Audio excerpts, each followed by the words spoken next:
Taste of the Holidays, presented by Gateway Chevrolet, is back. Thursday, December 8th at the Delta Hotel from 4 to 7. Tickets on sale now. Sample over 35 holiday drinks and cocktails like Kettle One, Bailey's, La Marca, Rena Wines, and more. Dive into 15 delicious food vendors, plus get your holiday shopping done. Plan holiday dishes sure to impress with our live cooking demonstrations featuring the best culinary creators in the area. From Megan Lewis of Milkmaid, Chef Randall Tongas, and Sarah from Paisley and Dash. General admission tickets are just $15. VIP tickets are $50 and come with over $80 worth of holiday goodies, including a beautiful custom-made butterboard from Fargo Woodworks, a jar of sun butter, and a custom burlap bag from Gateway Chevrolet. This is a 21 and older event. Purchase your VIP or GA ticket now at tasteoftheholidays.com. And thank you to our wonderful sponsors, Gateway Chevrolet, Delta Hotel, Minnesota Warehouse Furniture, Fargo Woodworks, and Creative Kitchen. Well, here we are. The cold weather is here, and that means it's time for winter projects with Rick Electric. Hey, it's Chris Hansen. We've had Rick Electric in our home almost a dozen times. And take it from me, it's easy to see why they are the upper Midwest electrical professionals. Rick Electric's been proudly serving the area since 1964. And if you want to make sure the power stays on this winter, they can install a Generac whole house generator with an automatic transfer switch. Schedule your appointment or get troubleshooting help at rickelectric.com. He's back to pass. The blitz comes, but he stays ice cold and throws a fireball over the middle to Johnny Walker. That's a touchdown. That's why he's the captain. And now he's doing that touchdown dance he rehearsed all week with his teammate, Jim Beam. I'll tell you what, that's the kind of spirit you have to go to the Spirit Shop for. We've got that spirit at the Spirit Shop, just off 13th Avenue South behind Shields Home and Hardware in Fargo.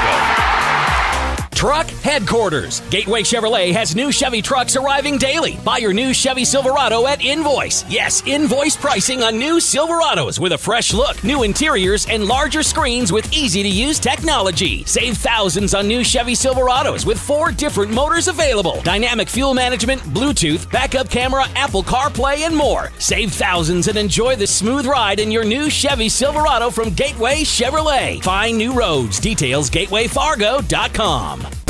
KQWB, West Fargo, Fargo-Moorhead, and KPFX, HD3 Kindred, Bison 1660.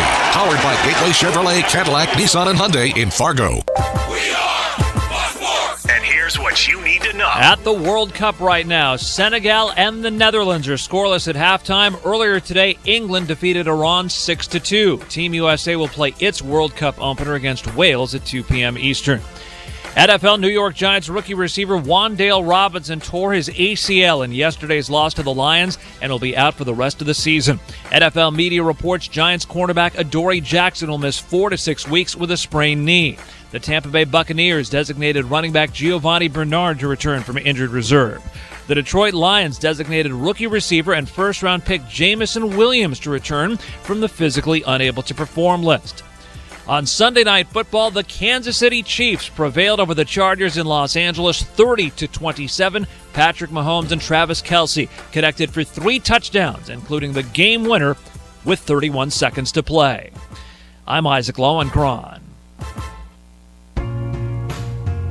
You've got the insiders. How you play today, from this moment on, is how you will be remembered. That's what living is. That's right. The 6 inches in front of your face. Bringing you what you need to know and a whole lot more. Topics you care about, guests you know, and the conversations you came to hear. The Insiders are presented by Proceed. Need seed? Think Proceed. This is your time. Now go out there and take it. Now, here are the Insiders. The Insiders. The Insiders. The Insiders. Insiders. Rob Hipp and Andy Rickoff.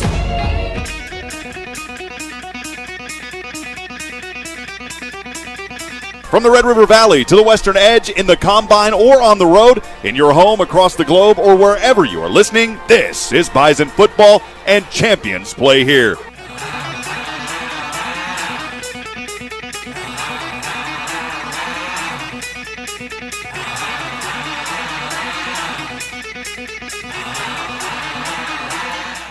Ball, 2nd and 8 from the 27. Schuster empty backfield now. Wants to run here, rotating over to the right. He's slammed down in a sack. Spencer Wagey coming up, dropping him back around the 12-yard line. It's a huge loss, and it's a Northern bag-and-box sack to get started for Code Green.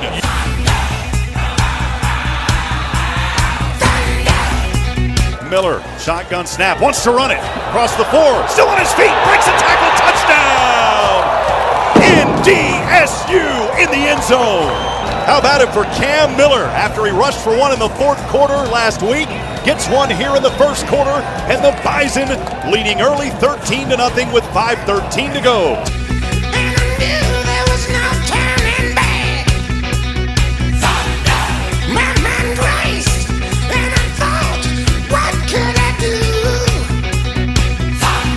From the left hash mark to the out-of-bounds line. Schuster fumbles the ball. The Bison fall on it. We'll see if they got it. Oh, baby, was it Kaiser down there? There's a pile. Oh, mama, here we go. The Bison have got the takeaway, baby. How about it for NDSU and Code Green? Yeah, that guy's got that dog in him.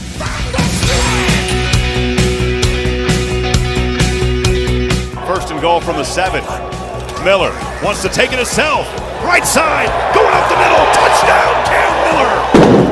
7 yards in for the TD for Cam Miller. He has his second rushing touchdown of the afternoon.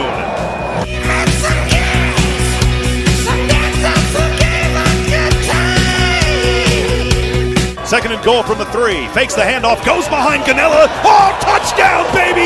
Dom Ganella gave him a lane, and Cam Miller scored the touchdown. His third rushing touchdown of this ball game. Oh, mama, what a play! Yeah, the ladies want to climb. You've been thunderstruck. Line of scrimmage at the 5, third and goal. Here's Miller. Wanting to go behind some backs. Skip to the loo, my darling. Touchdown! 5 yards, skedaddle in for Cam Miller. His 4th rushing touchdown of the day. Unbelievable. Yeah, that guy's got that dog in him. Second and 9. Keeper here, Miller. Trying to cut his way back across middle on his feet.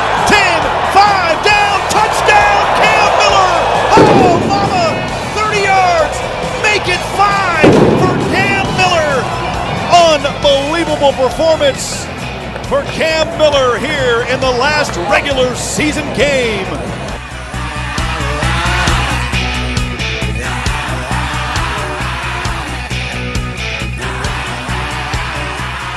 Welcome on in. Just had to relive that one a little bit. It was so good the first time. Why not enjoy it twice?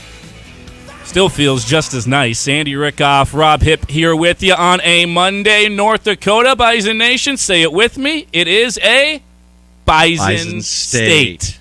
NDSU with the win over the Fighting Hawks. They get the victory there in a resounding fashion. Never a doubt. Offense phenomenal. Cam Miller doing what he does on the ground. And your Bison win that one. They keep the monopoly of the football inside the state of North Dakota. And on top of all of that, they get the 3 seed, as well as we found out yesterday on our Bison Bracket Show. Big thanks to the crew at a Cutting Edge Gallery of Jewelry for helping bring you the Bison Bracket Show in 2022. A pretty good weekend if you're NDSU, all things told. So I'll take that 100%. You beat the school up the road. You get a pretty good draw, I think, in the bracket as well. And you get that 3 seed, which was a little bit surprising to me. There were definitely a few surprises with the bracket. We'll get to all of that stuff today. But welcome on in. It is a very, very much a meat sandwich Monday of way overreaction to about 50 different things. These are one of those days I wish it was almost like a 5-hour show, Rob, because we could keep going for a long, long time today. It's good to be back, man. I missed you. What was I out, 2 days last week? I think I was 3. 3. Yeah, that'll be a Wednesday, Thursday, Friday. Yeah, I was gone 3. So it's good to be back. Yeah, and you always bring up, the Monday meat sandwich of overreaction. I don't eat breakfast, and when you talk about that, I get really hungry, and there's no meat sandwich sitting here, and I'm wondering, where is the meat sandwich? I'm hungry, man. Come on. You can bring it in if you'd like. Well, I brought in Frito pie. You missed that. You owe me lunch, by the way. We'll talk about that later, Never too. brought in Frito pie since. Yeah, so. well, you owe me lunch. Yep, I do owe you lunch. That will be happening. I owe you a lunch at our fine establishment. We always choose the same spot here, close to the office, actually. A phenomenal place in Fargo. So I owe you lunch big time. Big time, as the Vikings lost 40-3. Didn't see that one coming. But I'll tell you why it happened, and I already know. This is a brilliant... This is 20 steps ahead Minnesota Vikings logic. Kevin O'Connell is an absolute genius. I will tell you why the Vikings lost that game and what that actually means and why the Cowboys looked really stupid on Sunday. I'll tell you that a little bit later on in the show. And I bet everyone is waiting with bated breath to hear me try and explain that one. Did you see the game? Yeah, I did. Congratulations. Actually, I didn't see all of it. Neither did most of the country because with 3 minutes left in the third quarter, CBS broke away from covering the game and they went to the Steelers-Bengals game for most of the nation. They cut away from Nance and Romo to cover somebody else because the game wasn't much of a game. Romo had his voice lost, too, that whole game. You know, it sounded like he was hawking up. Yeah. You know, stupid is as stupid does, though, Andy. Yeah, so cheering for the Cowboys. Real biased analyst there. By the way, can we talk about the lack of class from Dallas? I mean, you got coaches on the sidelines yelling at players. Dalvin Cook gets the penalty on that one. I mean, the coaches, they were just yelling at. Lack of class. Act like you've been there before, Dallas.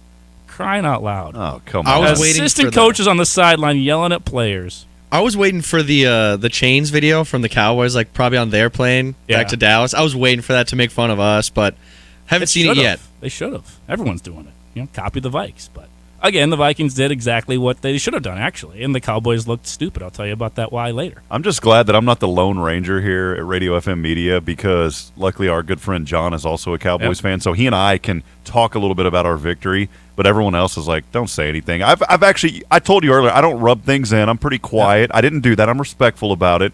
So John and I will have our little chats on the side.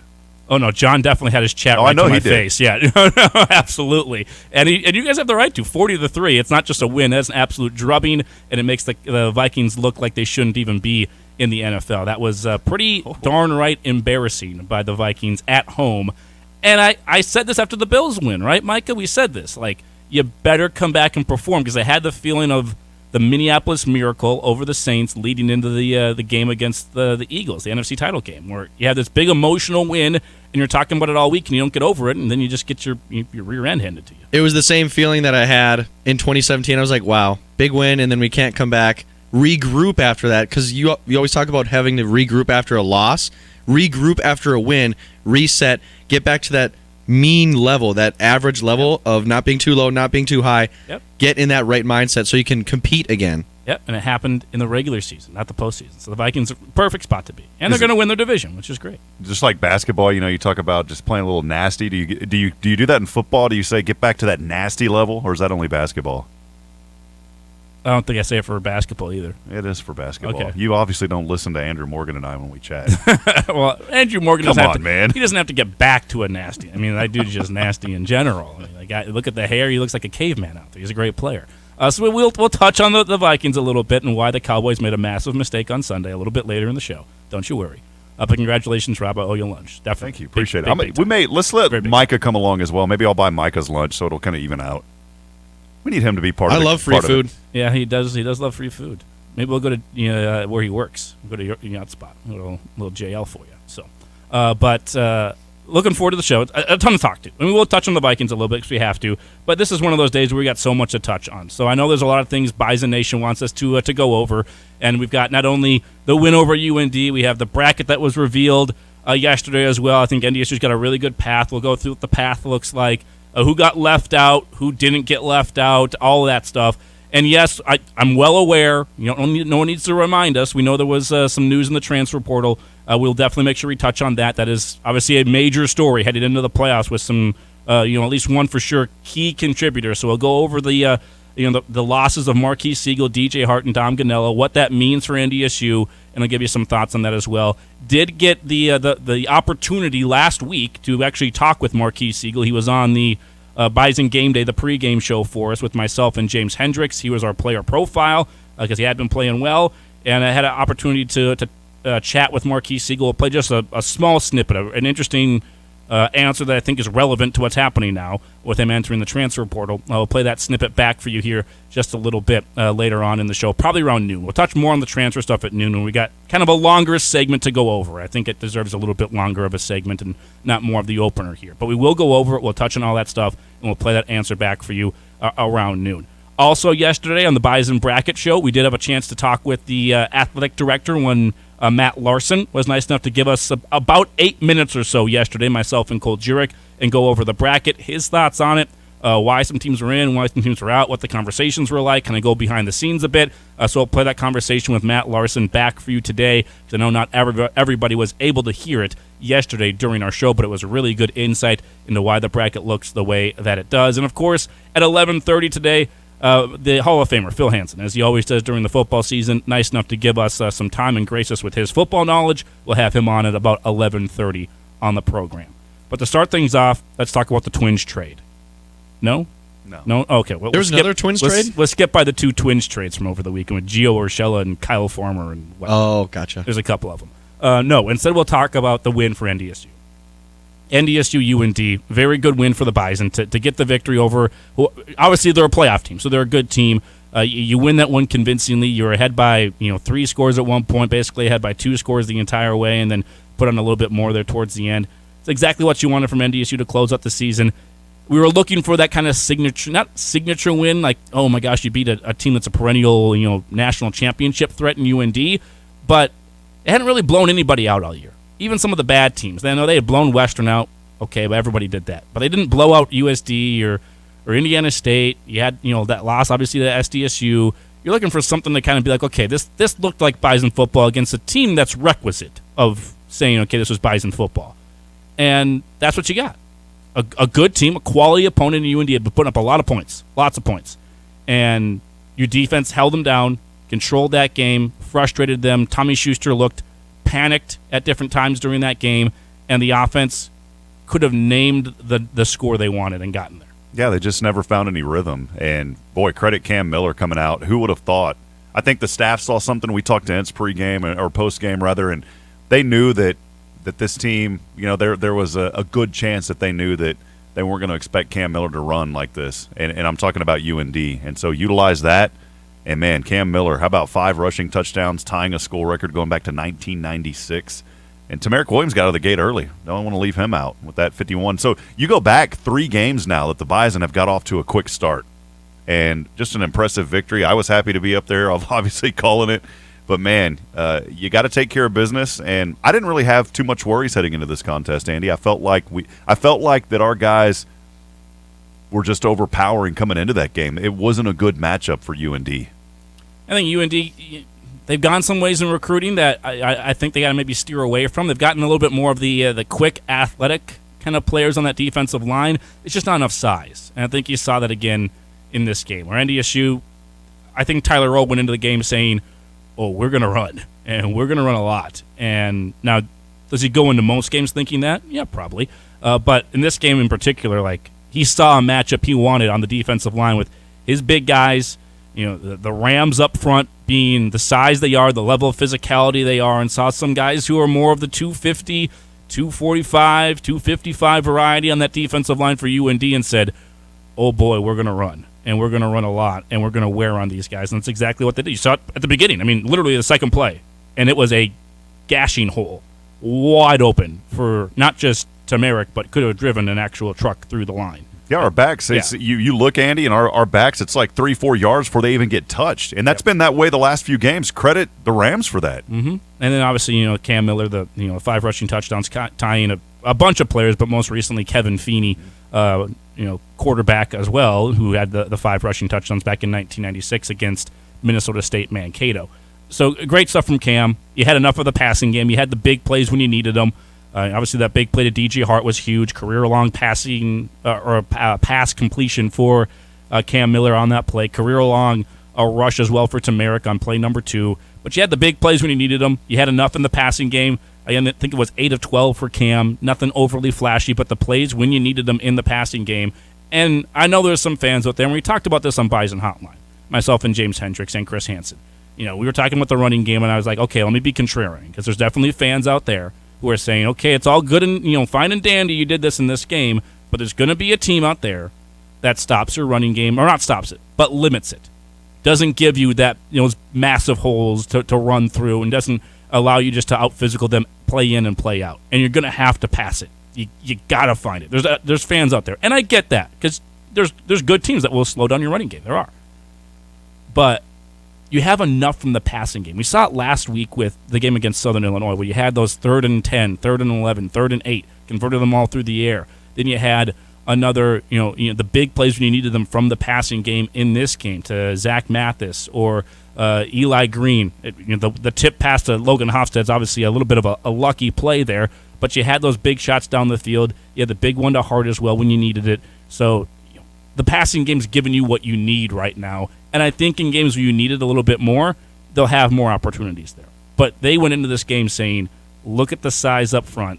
Look at the linebackers as well behind the defensive line. We're going to be able to run. And everyone said without Hunter Lipke, it's going to be difficult. Well, it sure didn't look difficult for him. Well, the Bison, one of the best in the FCS on third down conversions, too. And, I mean, look, when you got a team that's running, especially against UND, I think it was 4.7 yards per rush, you're going to convert third downs on third and short quite frequently. So you just got to move the chains. Bison did it. Rushing game was on point.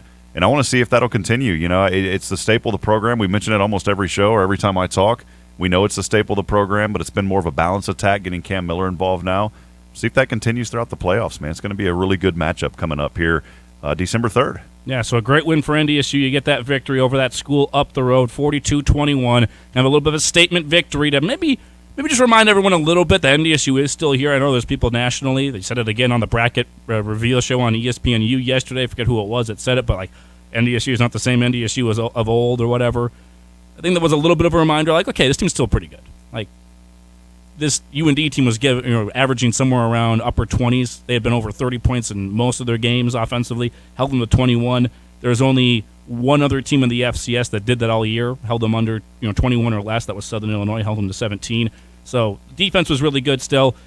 There was some stuff with the tackling, probably a few missed tackles there. If you were to ask Coach Braun, they'd want back some different things there on missed tackles. But overall, really good defensively. Had Tommy Schuster flustered, and no team wants to be coming into the Fargo Dome in the playoffs or wants NDSU to go to their place, quite frankly.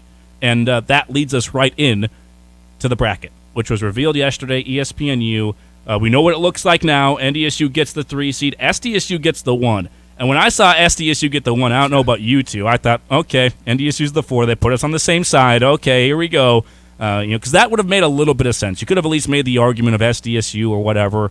I thought Sac State should have been the 1, but they put SDSU there. I thought it was going to be SDSU 1, NDSU 4. Ends up being SDSU 1, but NDSU 3, so they're on the same side still as Sac State. But what are your thoughts, just first thoughts when you saw the bracket? Because I know you were getting ready for basketball. Yeah, no, when I saw it, I thought for sure, like most people, I thought that Sac would have been number 1. I thought NDSU was going to be number 4. But I was talking to somebody, and they brought up a good point. I think it was Darla Jean actually had messaged me. And it brought – no, it wasn't Darla Jean. I'm sorry. It was one of our radio affiliates. And this made a lot of sense. I was talking to them this morning on an interview, Tom Leno, and he said, does this show the respect that those making the decisions have for the Missouri Valley Football Conference putting SDSU 1? And I didn't think of it like that. And so that could be an argument just talking about the respect that those in charge making those picks have for the Valley, putting them as number 1. Oh, and not just that, but NDSU 3. I mean, you just look at the first 4 teams, and clearly the committee thought the Valley was better than the Big Sky. Because you had 2 coin flip decisions there of Sac State, SDSU. They chose SDSU. And frankly, resume-wise, Montana State's resume looks a little bit better than NDSU's, but NDSU still got to the 3. Not that NDSU isn't deserving of the 3. You can make an argument for them. You absolutely can. But myself and just about everybody else had NDSU at the 4 and Montana State at the 3 for varying reasons. So you can look at those 2 decisions and pretty easily say that, okay, they were definitely valuing the Valley over the Big Sky when all things were said and done. Plus, Weber State didn't even get a seed. Weber State was out of the seeded conversation. So yeah, it's one of those things. And the sleeper that I've been talking about all year was UIW. I thought they would probably come in 8. Well, they come in that 7 spot as well. And I like that because that could set up a good showdown. And, just talking predictions, I think it's going to come down to UIW and Sac State. It's going to match up, and I'm looking for the UIW upset in that bracket. Yeah, let's go through the bracket a little bit. So you guys probably know it by now. If you don't, it's out there on Bison1660 Twitter, my own Twitter, all that kind of stuff. We kind of retweeted it. But North Dakota State gets the 3. They will face on December 3rd at 2:30, by the way. December 3rd, 2:30. Same usual time for home games. NDSU will face the winner of Southeast Missouri State, SEMO, and Montana. Montana getting into the bracket is an area of contention for many people, especially people who are fans of UC Davis, and I get why. We'll go through that a little bit later on. There were some quite eyebrow-raising comments by the committee chair from Bucknell about why Montana got in, and someone who said the quiet part loud a little bit of how, not why Montana got in, but one of the reasons why Montana might have gotten in over UC Davis. We will get to that stuff, but just going through the bracket here. SEMO at Montana, that's going to be that first-round matchup. I think SEMO can give Montana a really good game there. I don't know, just going on the road to Washington Grizzlies, a tough place to go play, especially in late November. Even though it's Thanksgiving, I expect the Grizz to have a pretty good fan base turnout there for that one. I think Montana's the better team, but I'm not necessarily scared of either team coming here to the Fargo Dome in that next round, in the second round. After that, if chalk holds, Samford would be the matchup in the quarters. You would get Samford, the champions of the SoCon, but Samford's going to have to beat the winner of Southeast Louisiana or Idaho, both of which I think aren't great matchups for Samford because they don't play a lot of defense. I watched them against Mercer in the final week this past Saturday, and it was just go route after go route from Mercer on Samford. Not a ton of defense there, and Southeast Louisiana can put up some points, and so can Idaho, and they can play a little bit better defense and maybe stop Samford for a few possessions at least, not completely stop their good offense, but slow them down at the very least. I wouldn't be shocked at all if it's not Samford coming here in the quarters, personally. What do you think, Rob? I kind of see that going, too. I mean, if I look and just, coming in and looking at that side of the bracket that we're on, there's only 2 schools that stand out to me that are saying, okay, maybe a little bit of concern. Sacramento State, UIW. Those are the 2. And I think those 2 are going to meet up and play each other. And so who's it going to be out of that? That's really the only 2 that I see on that side, Andy, that I'm concerned about. And I like Incarnate Word, too. Don't completely overlook Elon. They've matched up against some pretty high-powered offenses in the CAA and slowed them down quite a bit. Now, it's nothing compared to the high-power offense of UIW. They're a little bit different level of high-powered offense. But I think that Elon matchup, if Elon beats Furman, could be difficult for Incarnate Word. Also, Sac State, not putting them on upset watch yet, but there are some good teams. We talked about how weak the bubble was, and it was convoluted. There was a lot of teams with 7 wins and stuff like that. It's created some pretty good matchups in the second round because Sac State is the 2 seed. If they get Richmond, who they should get because Richmond should beat Davidson out of the Pioneer League. Richmond's no cakewalk. I know it's all the way across the country, but Richmond, I mean, they put up a battle with William & Mary. They played really well against some good CAA teams. It's going to be interesting to see because the CAA gets 5 in. I think the Big Sky got 5 in as well. Which conference is better through the playoffs? Like, which conference loses a bunch of teams in the first round here, or which conference has maybe a couple of teams in the semifinals or the quarterfinals, and which conference has none? That will be interesting to kind of weigh the CAA versus the Big Sky, I think, because they both got, I believe, 5 teams in. But I'm not going to just advance Sacramento State past that round. I know number 2 seed, right? But they've lost at home as the 4 seed before, and that Richmond team's a quality opponent. It really is. But if Sac State meets up with Incarnate Word, I do think that will be a pretty high-scoring game. I would be taking the over in that one. I agree with you. There's a very good chance NDSU as a 3 seed is still hosting a semifinal game. I really think there is. Again, not trying to put down Sac State too much, but we've just seen it time after time in the playoffs. So Incarnate Word coming to the Dome would be a fun matchup. They've got a great offense. Most of it's through the passing game. NDSU's pass defense has been phenomenal all year long. That would be a strength-on-strength matchup. And could they stop NDSU's running game? I think it would also be a very big matchup because that's what they'd have to do to be able to get the ball back to that high-powered offense. On the other side of the bracket, we talk about teams that got snubbed a lot. UC Davis feels like they should have gotten in. I question it a little bit because of 6 wins. Get a 7th win and get back to me a little bit. But we'll talk about that maybe later on. If I'm Brent Vegan, I'm a little furious. We got more wins than NDSU. You just beat your in-state rival, who is a playoff team. Montana's in the playoff field, and you wiped the floor with them. You were not in the same stratosphere as that team. You made them look second-rate to your team. Destroyed them in a huge rivalry game. and you're the 4 seed behind NDSU, that's already the first thing I'd be like, huh, what? Excuse me? And then you get the pleasure of taking on the winner of UND and Weber State. Weber State almost should have beat Montana State if it wasn't for 4 bad snaps by their long snapper over their punter's head into the end zone for safeties. That's what we get for the record we've had this year. We get that matchup in the first round. Weber State wasn't ranked in the top 8 seeds. They're probably number 9. And that's the matchup the 4 seed gets. I would be a little, and I know they do the regionalization thing, but I'd be a little upset if I was Brent Vegan and Montana State. If we're just comparing the matchups that NDSU could have with Montana and then SEMO and then UND and Weber State, there's a vast difference of talent in the first round game in UND and Weber State that Montana State is going to have to. Either of those teams are dangerous to Montana State. But I don't feel as threatened about Montana, especially after getting whopped by the Bobcats and then SEMO. I do like that there's a new team with SEMO that we could see in the Fargo Dome. Yeah. Fans always like to see new teams, and SEMO's one of them. Yeah, that is true. But and I get, this is where the regionalization comes in. This is why people hate regionalization. Because the 4 seed Montana State, you're taking on either UND or Weber State. The 5 seed William & Mary, Eastern Kentucky or Gardner-Webb. And again, sorry to those programs. They don't hold a candle to UND and Weber State.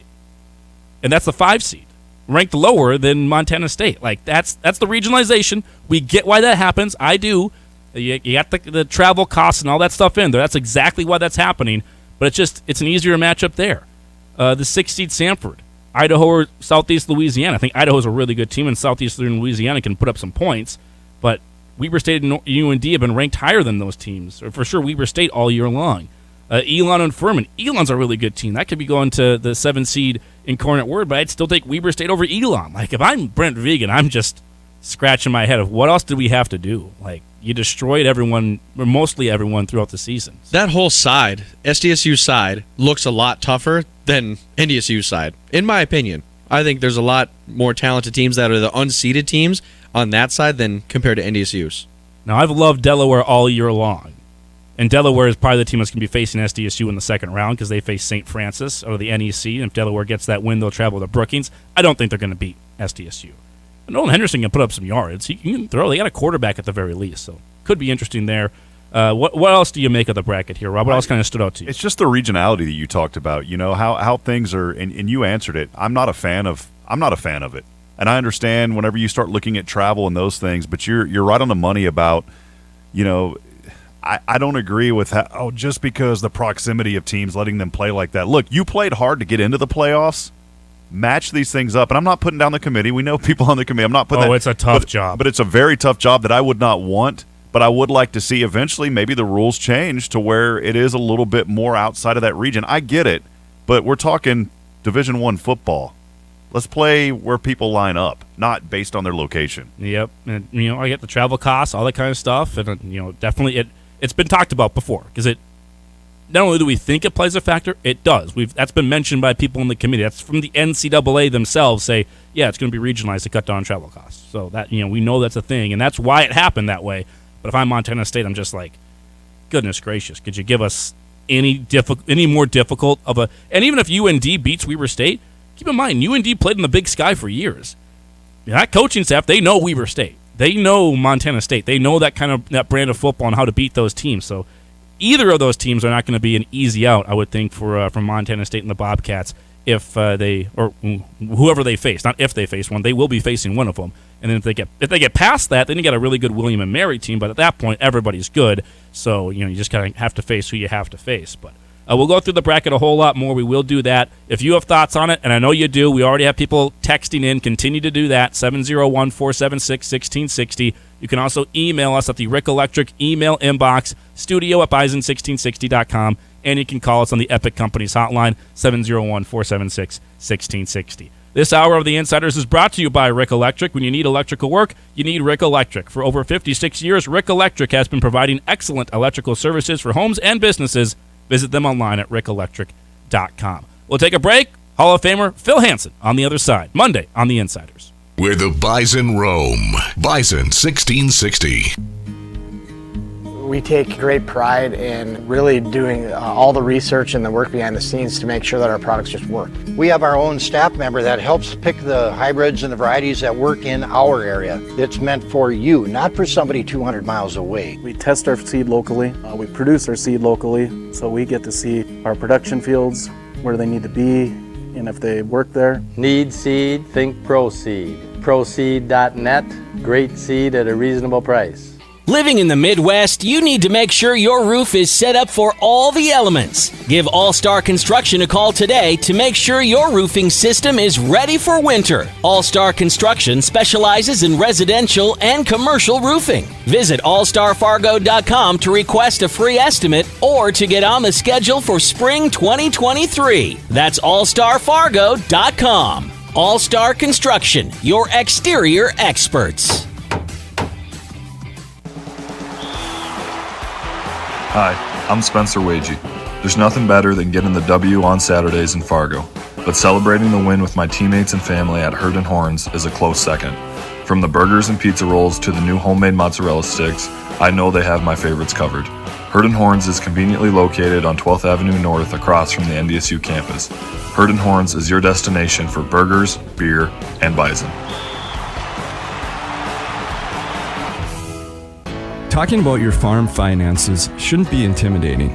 This is Scott Zlondik with Cornerstone Bank. We're a locally owned and managed community bank. We know the ins and outs of ag banking, and more importantly, we know what it means to be there for our customers. Find the right person to talk to you about your finances, someone you feel comfortable with, someone you trust for the advice and direction you need. Come to Cornerstone Bank. Cornerstone Bank, member FDIC, equal housing lender. Hi, I'm Grant Nelson, NDSU Bison basketball player. Whether it's playing basketball or driving in my car, I want to do everything to the best of my ability, on the court and off the court. So when I'm in the car, I up my game with the Drive for Less program from Nodak Insurance. I could save up to 30% on my premium just for driving safely. To me, that's a slam dunk. Download the Nodak Insurance app today. 30 years and counting. CI Apparel, #1 in corporate, collegiate, and high school apparel. We partnered with college bookstores and high schools to retailers to bring you high-quality game day apparel. Whether for work or play, every day is game day at CI Apparel with brands you love. Nike, Ogio, Under Armour, and the CI Sport brand. With competitive pricing and fast turnaround times, we help you work harder, play harder, and cheer harder in style. CI Apparel, 2121 43rd Street South in Fargo, and CIapparel.com. Missed portions of today's show? Go to Bison1660.com to listen to the podcast or find us on Facebook and Twitter at Bison1660. Welcome back into the Insiders Monday for you. Meat sandwich of overreaction. And trust me, there is plenty to overreact to from this weekend for the Bison, for the Vikings, and Cowboys, I guess, as well, who are riding high. Mr. Rob Hipp over here. And other stuff as well, with everything going on here this weekend. And really just not yesterday, but even yesterday, Saturday, Friday. There's been a lot of stuff to go over. And we'll try and go over all of it today on the show. We're here with you inside the Tharaldson Ethanol Broadcast Center. Tharaldson Ethanol is home to over 60 employees and is looking to grow their team, now hiring grain operators and process operators. Apply in person or by email. You can email your resume to hr@tharaldsonethanol.com. Let's jump on over, though, right now to the Epic Companies Hotline. The Hall of Famer, Phil Hansen, nice enough to give us some time on the show as he does every Monday during this football season. Phil, great to have you on, sir. How about that end of the regular season? That was pretty good on Saturday.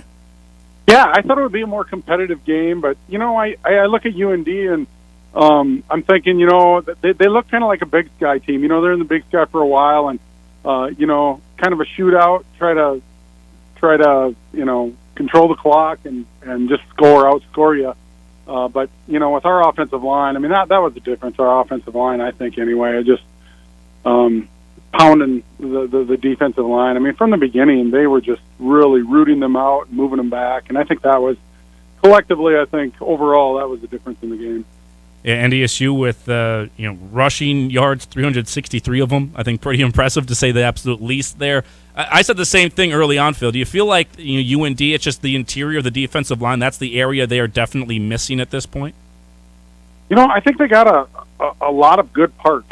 But I think NDSU just got the better team. I guess that's the way I'd put it. Yeah, I guess you could say that, but I don't want to sing aloud. They got some really athletic guys there, and you can use them. But yeah, you gotta hold the line. You gotta be able to hold the line, and it's not always about big guys like 350 pounders. I mean, heck, I played at 270. I give up 50 pounds every week. You gotta have leverage. You gotta be able to hold your spot and hold a double team without falling to the ground. You got to be able to do that, and UND couldn't do that on the defensive line, not consistently.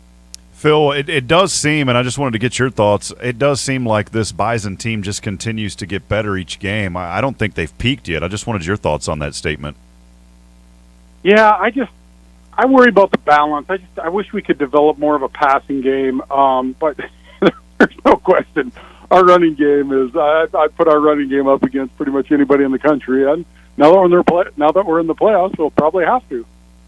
Yeah, you probably will at some point as the playoffs go along. But what have you thought of the running game here? Obviously, without Hunter Lipke in there, that was the big loss. People were talking about that going into the week. We knew they were going to be okay in the running game because you got other good running backs. But how did you see NDSU and Tyler Rowe kind of cover up the loss of Hunter? I don't think it was really a cover up. I mean, we've got a lot of good backs. They're just called upon to carry 5 or 6 more times a game to deal with the absence of Hunter. I guess that is a loss, but I think that's kind of an opportunity for the other backs. I mean, I've never known a good running back who doesn't want the ball every play because he thinks he can make that difference. So and it is what it is. I mean, Hunter's not going to play, and our other guys are very capable, and they proved that on Saturday. Phil, as we kind of move forward and look throughout the playoffs, do you feel that there's still – I mean, there's always areas you've got to improve. Do you feel that the tackling has been one area that's improved a little bit for this Code Green defense as we head into the playoffs? I think at times it has. I think to be at their best, I think they need to improve a little bit more. But this wasn't a terrible game of tackling. They did a pretty good job. Tutsi continues to impress from my perspective. I mean, it's not all about being a big guy. I mean, you wrap up a runner around the legs. I mean, all he can do is fall forward from there. I mean, or fall sideways or fall backwards if you got some help from your teammates. But the first guy's always got to wrap up. Got the bracket now revealed yesterday. NDSU is the 3 seed, and they'll face the winner of SEMO or Montana. Were you surprised by anything in the bracket that was revealed yesterday? Yeah, I was. I like the idea of keeping SDSU and NDSU in separate brackets, but I thought it would be more one. It'd be a 1-4 thing. Like Sac State would be number 1, we'd be number 4. But I guess they did that anyway by just reversing some things. So, no, you guys are more the resident experts at the playoff thing. I mean, I trust you guys' judgment, I guess. How do you see? Just the level of everything change when the playoffs come along from your playing days and from Easter time being up in the booth as well. How have you seen things change when the playoffs roll around? Well, it seems like mistakes by either team are accentuated in the playoffs with equal teams. I mean, I don't, it'll be a second or third round, I think, before you really see that coming to fruition. But, the errors really show up fast, and they make you pay for any kind of a mistake. Because every team that makes it to the playoffs is good, and they've got there for their reasons. But that's why I always say that turnovers are the most important part because, that can determine a game of equally matched teams. It's always the next man up mentality. We know that with the Bison. You've got the bye week. There's only speculation is all we can do right now about Eli Mostard, if he'll be back for the playoffs. We've heard some chatter, but I just wanted to ask you, Phil, with this getting that first round bye, how important is that for this team just to kind of regroup, recharge, and get ready for the opening second round of the playoffs?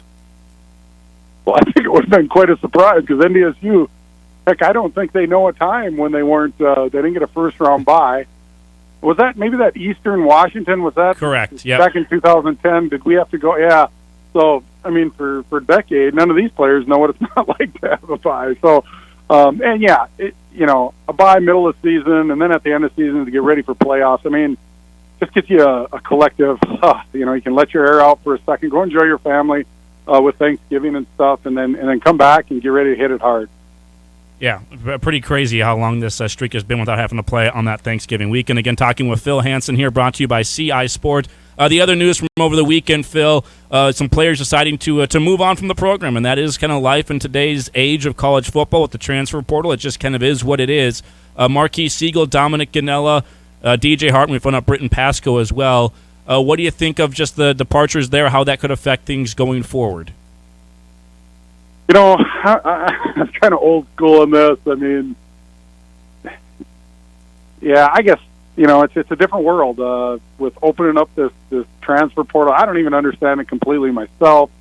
I know why they did it. You know, players help income to colleges, so they feel like they should be a part of it.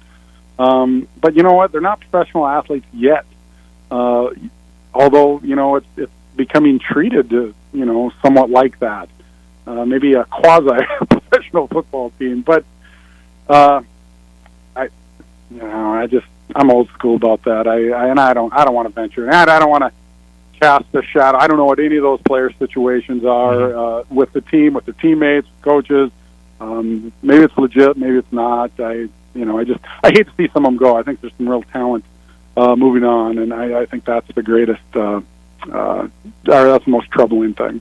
Trust me, I'm right there with you on the thoughts of it overall, and we're going to talk about it a little bit more at noon today, but I want to ask you one question about it, and we can speculate till the cows come home about why someone is or isn't going. We're not going to speculate about that because no one really truly knows, but in terms of when you were at NDSU and what you have seen kind of just being around the program for a number of years, how hard is it to be at NDSU? It can't be an easy thing. This team wins championships. There's it's not easy to win championships. It's not easy to do what they have done by any stretch of the imagination. But it doesn't come easy either. I think sometimes we think it just happens that you just win titles. But how difficult do you think it is just to be a Bison? How difficult was it for you?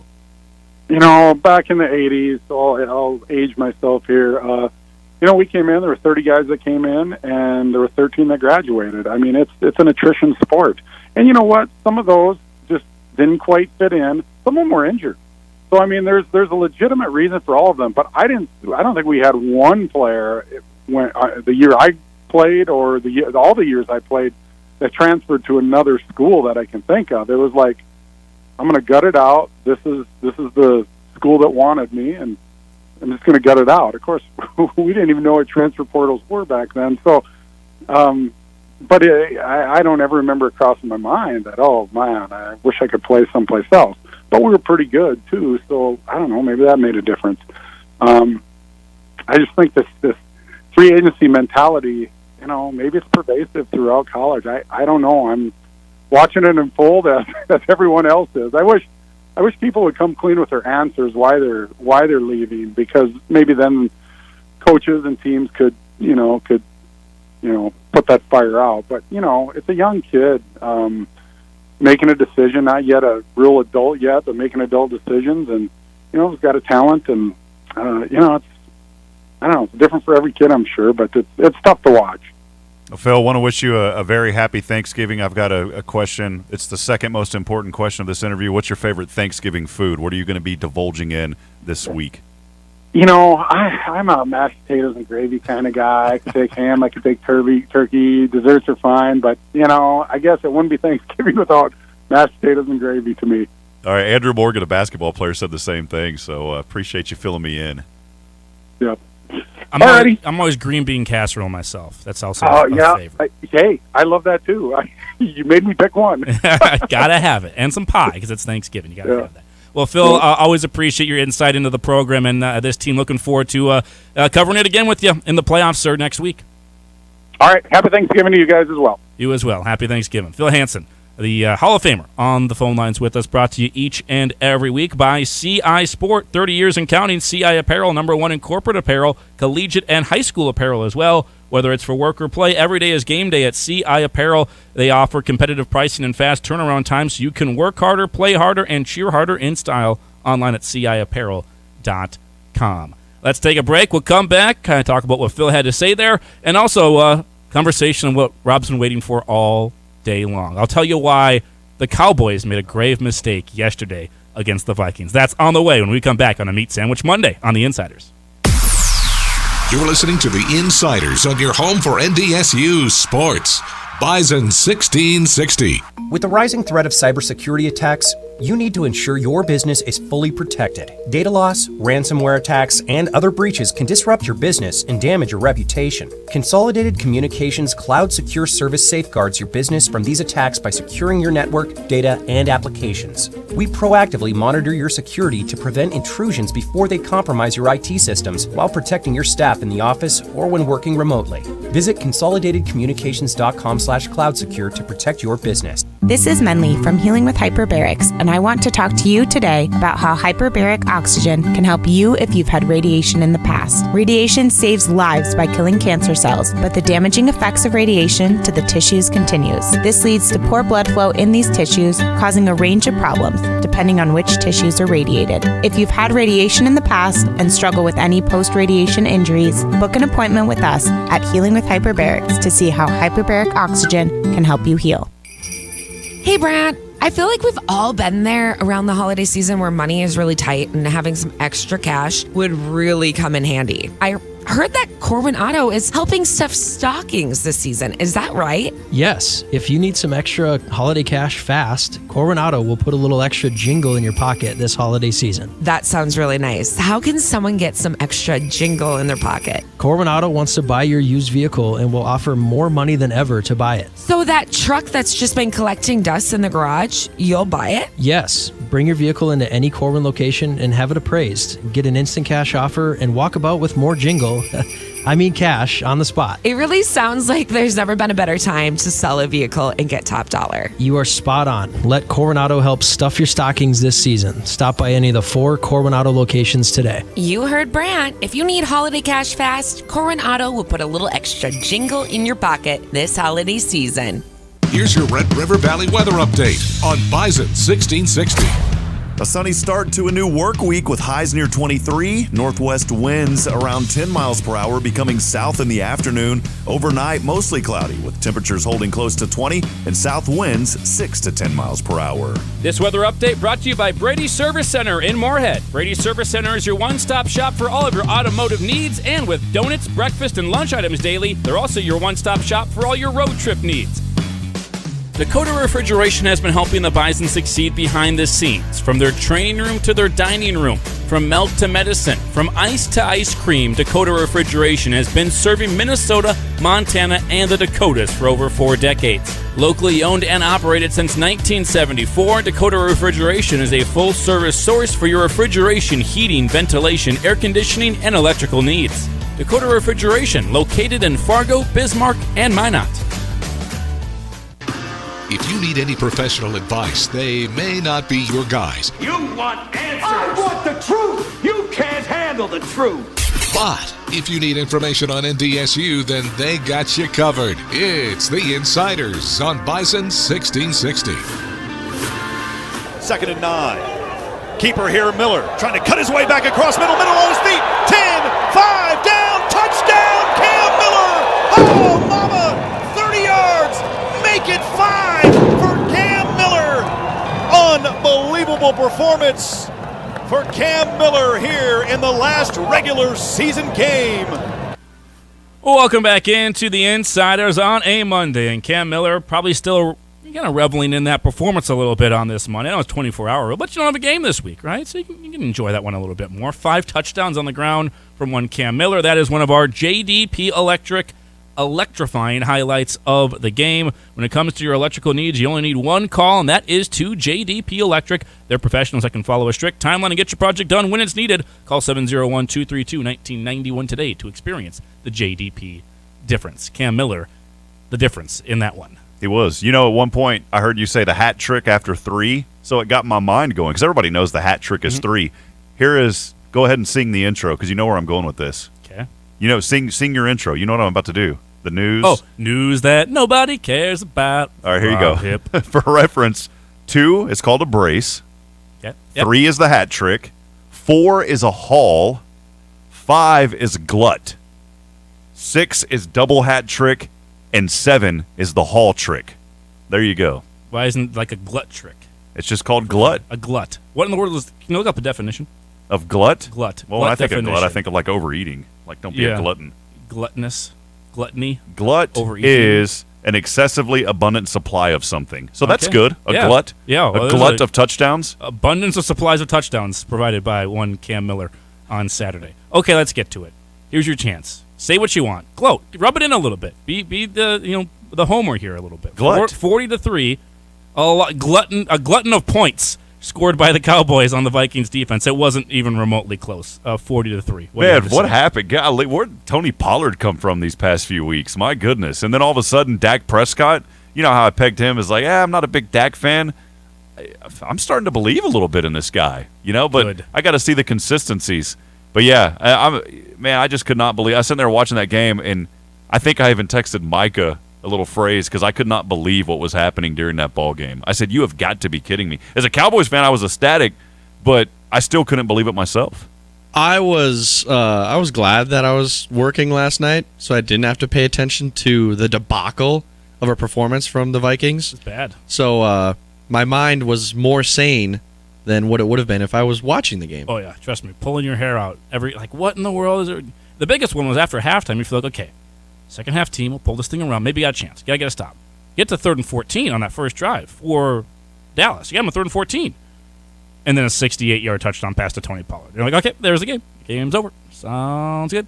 And it's so bad that CBS actually turned away from the game. And nationally, they went to the Bengals and Steelers game. That's what it was. Bengals-Steelers game for the rest of the nation, and just kept the local market on Vikings and Cowboys. That's how bad it was. And I was upset. I was a little like, gosh, he's going to ruin the day a little bit for you, and just completely wondering what in the world happened.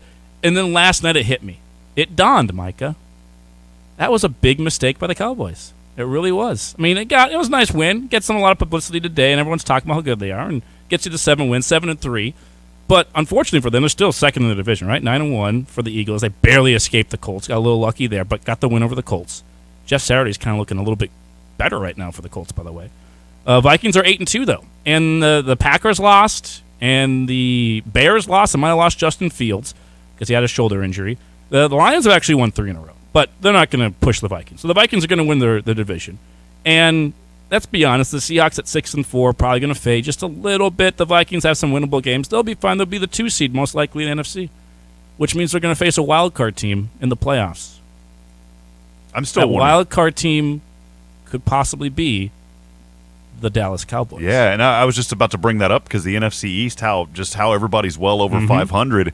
That's a crazy division to be in this year. It could. Now, most likely, if the playoffs were to start this week, the Cowboys would be in as a playoff team, but they would not be facing the Vikings. They would be facing the bottom division foe. They'd actually go to the Buccaneers, Tampa. They'd go to Tom Brady, as it stands right now. But then the next week, they might end up facing Minnesota, depending on how things worked out. And they still could face the Vikings in the first round, depending on how the rest of the season works out. If other teams catch them, if they lose to the Giants this week and the Giants pass them and knock them down in the wild card standings. Kevin O'Connell's a genius. He's playing a long game, Micah. That's what he was doing on this. You can even sound the Galler horn. He's playing the long game.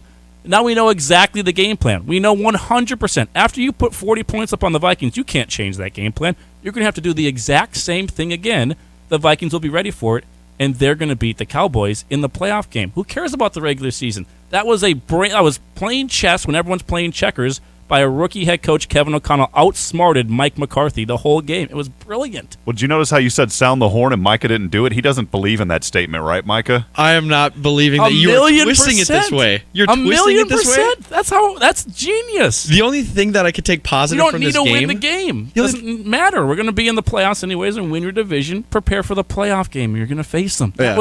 That was brilliance. Interesting stat. Class. Do you know... So the Vikings had a 99% chance of making the playoffs before the game. Do you know what their percentage is after the game? 99 of making the playoffs, you said? 99% of making the playoffs before the game. 99 after the game. It is. Yep. It is still 99. The division actually got worse. But I would like to point this out. Another positive note. The Bucs had one of these games in their 2020 Super Bowl win. Yep. They lost bad to the Saints. Yep. The New York Giants, when they went on and they beat the undefeated Patriots that year in the Super Bowl, they lost the game by 40-something to the Falcons that year. This was the Vikings game, like we said, in the NFC title game. When you have that big emotional victory of the Minneapolis Miracle, then you laid an absolute dud. They got the dud out of the way. I didn't know what dud happened in the regular season. This is a good thing. This is positive news, Vikings fans. And everything bad happened in one game. The penalty on the punt where they literally just like touched chests, like a guy ran into someone, and we called it roughing, unnecessary roughness. That wasn't a foul on the punt. The Dalvin Cook taunting thing, again, it was low character, low class coaches by the Cowboys. Not a shocker there. Yelling at Dalvin Cook, but they called a foul on Cook instead of the coach. Everything went against them. It got all of it out in one game, and their dud was in the regular season. That was good news. I didn't know how I was going to reply to your statement, but now you got me on the positive train now. He has me on the positive train, and I can't believe that I've twisted it this way, but I'm on his side. Everything went wrong in that game. It's in the regular season, which doesn't matter. We'll face the Cowboys in the playoffs. They have to use the same game plan, the same exact one. They're going to have all the confidence. Vikings will get them. Playoffs. And calling it. Don't want to face the Bison after a loss like that. Good luck, Patriots, on Thanksgiving. And you get a chance to get that taste out of your mouth right away on Thursday against the Patriots team that needed a walk-off punt return to beat the Jets. Only if you're on the horse cam could you see the joy in Micah Bendy's face. So for those of you just over the radio airwaves, his eyes got a little squinty, that joyful squint there, a little bit of a smile. So you have converted Micah Bendy over to your side, Andy. Sound it. Man. Let's go. That was a masterclass by Kevin O'Connell. He baited Mike McCarthy into the same game plan for the playoffs. He's going to feel so confident, and it's going to go the opposite way. I still don't agree with it. Do you feel bad now about the win? No, I don't feel bad at all. I feel great about the win. I don't know. I'd be a little nervous about the potential playoff matchup now. I feel really good, a little feverish over here. I mean, it was a little little feverish win there. Now for the I will Cowboys. say you better get Christian Darrisaw back because Blake Brandel ain't gonna do it. You better get Christian Darrisaw back for this. And coming off a concussion, I'm worried about him coming back for Thursday, short week. And the Patriots had the number 2 pass rush in the NFL behind the Cowboys, who just made Kirk run for his absolute life and made the Vikings offensive line look a bunch of turnstiles. 67% of the time that he dropped back, he was pressured. Yeah. And Kwesi Adolfo-Mensah, again, I'm not going to react like Eagles fans did after their loss to Washington and like boo the team. Now, if you wanted to, you could boo the team there. Again, Eagles fans were booing when they were down 6 at half. We were down 40-3. You can boo the team, absolutely. I'm not going to call for people's jobs, but Kwesi Adolfo-Mensah better learn how to draft because his draft picks, Lewis Seen, I know he got hurt, but before he got hurt, he couldn't even beat Josh Metellus out for a starting job. And then when Harrison Smith was hurt, and then Andrew Booth, he gets picked on every single day he's out there. The few games he's actually healthy enough to play, he gets picked on. He was exposed time in and time again by not even CeeDee Lamb, but like Noah Brown and everybody else. And then Ed Ingram literally leads the league in pressures given up. And those are your first 3 picks. So this class looks like a disaster. And not to mention he made 2 in-division trades. Yeah. His trade for Hawkinson seemed fine. That was a good one. Yeah, but the draft day trades left me scratching my head a little bit, and the guys you picked they look bad. They don't look anywhere near like the players you were hoping they were going to. Well, the NFC North, I cannot believe that I'm about to say this right now. It's a little more news that nobody cares about. From Knob Hip. From me.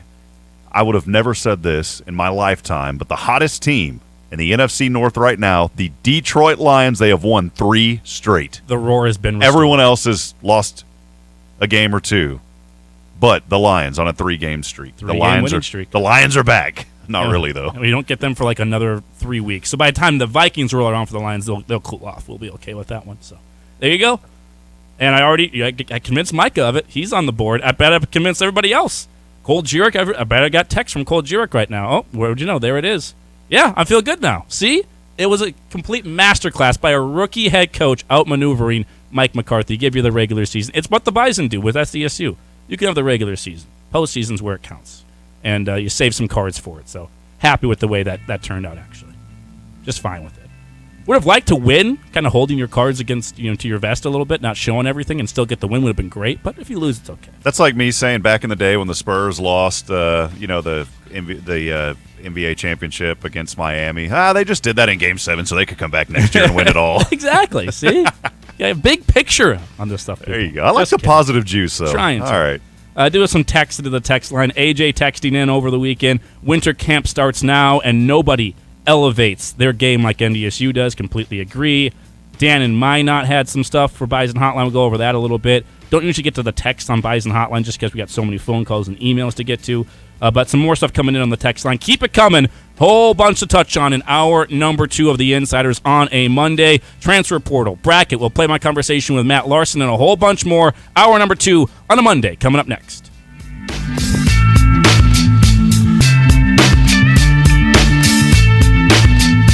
Hi, Jeff from Cutting Edge Gallery of Jewelry, and it's the holiday season, folks. There's 3 ways to save money. The first is on all natural diamonds, you're going to save hundreds and thousands of dollars. So the bigger the stone, the bigger the savings. A 1-carat stone, you're saving $1,000. And remember, we have the largest collection of mountings to choose from, and you're going to get an additional 20% off the mounting. A Cutting Edge Gallery of Jewelry right here in Fargo.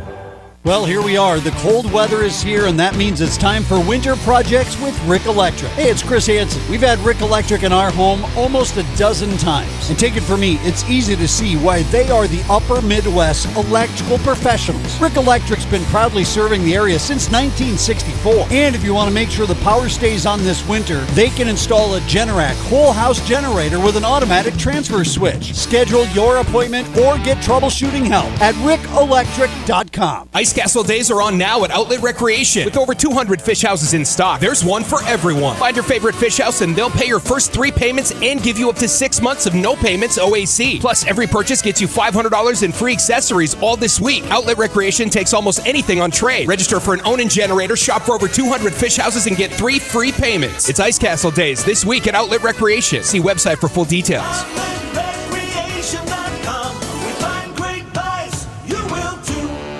When it's time to make your next move, turn to Todd Kettermas with Beyond Realty to put the full court press on your home search. Whether you're looking for a quiet home in the suburbs or something downtown, let Todd Kettermas run the point for you in the search for your dream home. Call Todd Kettermas with Beyond Realty today or visit him at 4832 Amber Valley Parkway in Fargo. Todd is a proud partner and the preferred realtor of NDSU Athletics. Todd Kettermas with Beyond Realty, moving the herd one home at a time.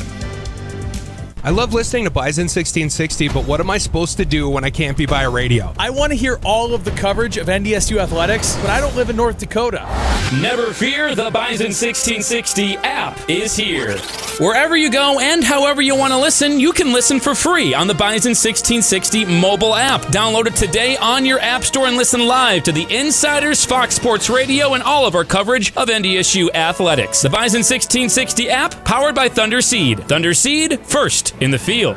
Need holiday cash fast? Corwin Auto will put a little extra jingle in your pocket this holiday season. Corwin Auto wants to buy your used vehicle and will offer more money than ever to buy it. Bring in your vehicle to any Corwin location and have it appraised. Get an instant offer and walk away with cash on the spot. There has never been a better time to sell your vehicle and get top dollar for it. So let Corwin Auto help stuff your stocking this season. Stop by any of the 4 Corwin Auto locations today. Since Nodak Insurance Company started, we've gone from paying by mail to paying online. Your proof of insurance in the glove box has changed to a quick tap to our online app. And as new technologies make farming more efficient, our coverage ensures you're always protected. The way we live and work has changed, but our values, service, and commitment have remained the same. Nodak is constantly evolving to meet your insurance needs and deliver answers where and when you need them most. Nodak Insurance Company. Agents with answers. KQWB West Fargo, KPFX HD3 Kindred, and K224FD Fargo. Bison 1660, powered by Gateway Chevrolet, Cadillac, Nissan, and Hyundai in Fargo. We are And here's what you need to know. At the World Cup right now, Senegal and the Netherlands are scoreless at halftime. Earlier today, England defeated Iran 6-2. Team USA will play its World Cup opener against Wales at 2 p.m. Eastern. NFL New York Giants rookie receiver Wan'Dale Robinson tore his ACL in yesterday's loss to the Lions and will be out for the rest of the season. NFL media reports Giants cornerback Adoree Jackson will miss 4 to 6 weeks with a sprained knee. The Tampa Bay Buccaneers designated running back Giovanni Bernard to return from injured reserve. The Detroit Lions designated rookie receiver and first-round pick Jamison Williams to return from the physically unable to perform list. On Sunday Night Football, the Kansas City Chiefs prevailed over the Chargers in Los Angeles 30-27. Patrick Mahomes and Travis Kelce connected for 3 touchdowns, including the game winner with 31 seconds to play. I'm Isaac Lowenkron. you've got the Insiders. How you play today, from this moment on, is how you will be remembered. That's what living is. That's right. The 6 inches in front of your face. Bringing you what you need to know and a whole lot more. Topics you care about, guests you know, and the conversations you came to hear. The Insiders are presented by Proceed. Need seed? Think Proceed. This is your time. Now go out there and take it. Now, here are the Insiders. The Insiders. The Insiders. The Insiders. Insiders. Rob Hipp and Andy Rickoff. 12:07 the time here on a Monday on the Insiders. Second hour underway. Our first hour was brought to you by the great team at Rick Electric, Greg Rick and his crew. When you need electrical work, you need Rick Electric. For over 56 years, Rick Electric has been providing excellent electrical services for homes and businesses. Visit them online at rickelectric.com. Andy Rickoff, Rob Hipp, and Micah Bindi here with you. A reminder, tonight we do have the Bison Football Radio Show with the head coach, Matt Entz. That will be at 6:30 till 8. Coach Entz from 7 to 8 on the radio right here on Bison 1660 with, of course, Rob Hipp and the head coach. So looking forward to that. There is not a press conference today because it's not a game week. There's no game this week, so there's no game week press conference.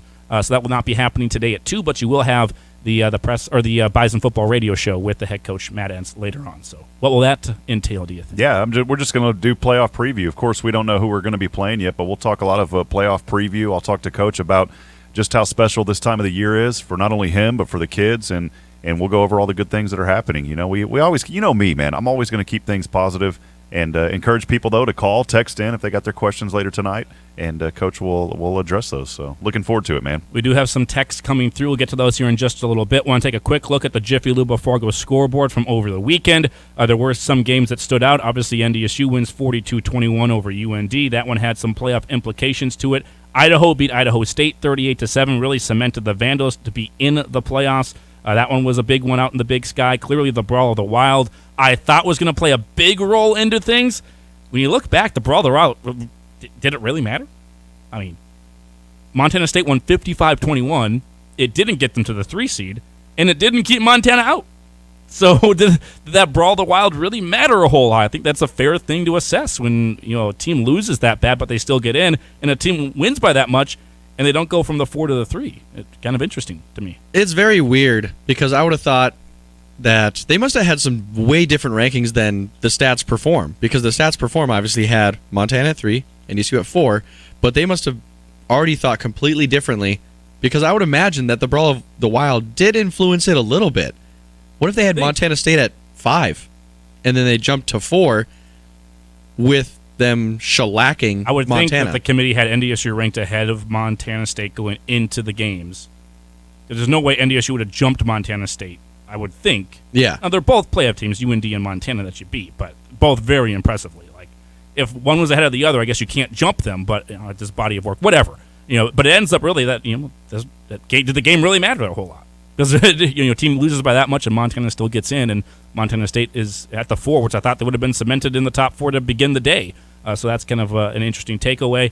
Also, Delaware loses to Villanova. That almost kept Delaware out. They end up getting in, I think, because of that FBS win against Navy. They lost 29-26 on the road at Villanova, ended up losing 4 games in the CAA. Samford beat Mercer to completely cement the SoCon there for Samford. They won 50-44 in double overtime. Ends up being what keeps Mercer out, I think, in my opinion, because Mercer only had 6 D1 wins. 7 wins, but one was against a D2 school, so that was a huge loss for Mercer. Ended up knocking them out of the playoffs. And Chattanooga lost to Western Carolina 32-29. That definitely kept the Mocs out with that loss there. They would have been in with the win, and they should have won that game against Western Carolina, but they lost by 3, and that keeps them out of the playoffs. That's a look at our Jiffy Lube of Fargo scoreboard. Jiffy Lube of Fargo has proudly served the Fargo-Moorhead community for over 40 years. You never needed an appointment at any of their 3 locally owned and operated locations, so make your next stop at Jiffy Lube of Fargo today. Jiffy Lube of Fargo, you can do more in a jiffy. Okay, we're 12-11 here on the Insiders. We wanted to get to the thoughts on the transfers, because obviously that's a huge talking point, and I know many people reached out to myself yesterday about it, and what have I heard, and I'm not going to respond to someone on Facebook Messenger about transfers. I'm not going to. So you don't have to reach out that way. We have a radio show for a reason. We will touch on that stuff here in just a little bit.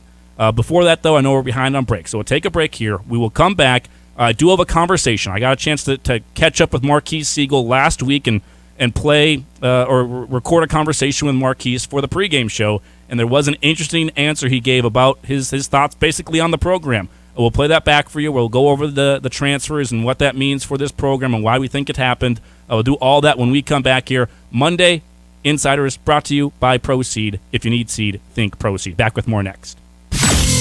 This is the Insiders on your home for NDSU sports. Bison 1660. Bourbon lovers are a distinctive group, embracing the differences from other spirits, all while expecting the rich variation of a good whiskey. That's why the Fistful of Bourbon folks, who have over 100 years of whiskey blending experience, are born to serve to those lovers of good bourbon, creating the masterpiece of blending 5 distinct bourbon whiskeys, sweet, balanced, and floral, with notes of cinnamon and licorice and buttery toffee. Fistful of Bourbon delivers a smooth, rich, full-fisted flavor like all top-shelf bourbon whiskey should. See it all at fistfulofbourbon.com. Please consume Fistful of Bourbon responsibly. About a month ago, we had some unexpected plumbing issues. We called Valley Service Mechanical in a panic and were pleasantly surprised with the professional that came to our rescue. He took the time to explain the issues to us, and you could really tell he enjoyed what he was doing and the pride he had representing Valley Service Mechanical. When your heating and cooling needs help and your plumbing is on the fritz, call Valley Service Mechanical, 701-293-5701. Online at valleyservice.net. If you're looking for a towing company that has graduated to the next level, you're looking for All Pro Towing. All Pro Towing specializes in heavy duty and light duty recovery. All Pro Towing is there for lockouts and jump starts and tire changes. Plus, they're available 24/7 for all emergencies. So when you're looking for a real pro, you need All Pro Towing. Save their number for when you need a tow. 701-541-3900. When it's time to find a realtor, word of mouth is important. And Todd Cattermas with Beyond Realty is a name Bison Nation says often. Todd has helped everyone from coaches and administrators to broadcasters and former players and their families buy homes in the FM area. So many in Bison Nation trust Todd to buy and sell their homes, and you can too. Call Todd Cattermas with Beyond Realty today or visit him at 4832 Amber Valley Parkway in Fargo. Todd is a proud partner and the preferred realtor of NDSU Athletics. Todd Cattermas with Beyond Realty, moving the herd one home at a time. Proceed Experience is the people that we're working with, the hands-on. We're not a super large company, but we're hands-on dealing with customers. I know most of these fields because of the time I've been covering this area. In many cases, I've covered with up to the 3rd generation of operators on the farm, from grandpa down to the son that's being handed over to now, and it's very, very rewarding and fulfilling to be able to do that. Need seed? Think Proceed. Proceed.net. Great seed at a reasonable price. Truck headquarters. Gateway Chevrolet has new Chevy trucks arriving daily. Buy your new Chevy Silverado at Invoice. Yes, invoice pricing on new Silverados with a fresh look, new interiors, and larger screens with easy-to-use technology. Save thousands on new Chevy Silverados with 4 different motors available. Dynamic fuel management, Bluetooth, backup camera, Apple CarPlay, and more. Save thousands and enjoy the smooth ride in your new Chevy Silverado from Gateway Chevrolet. Find new roads. Details gatewayfargo.com. From the court to the field and everywhere in between. Your home for NDSU athletics. Bison 1660.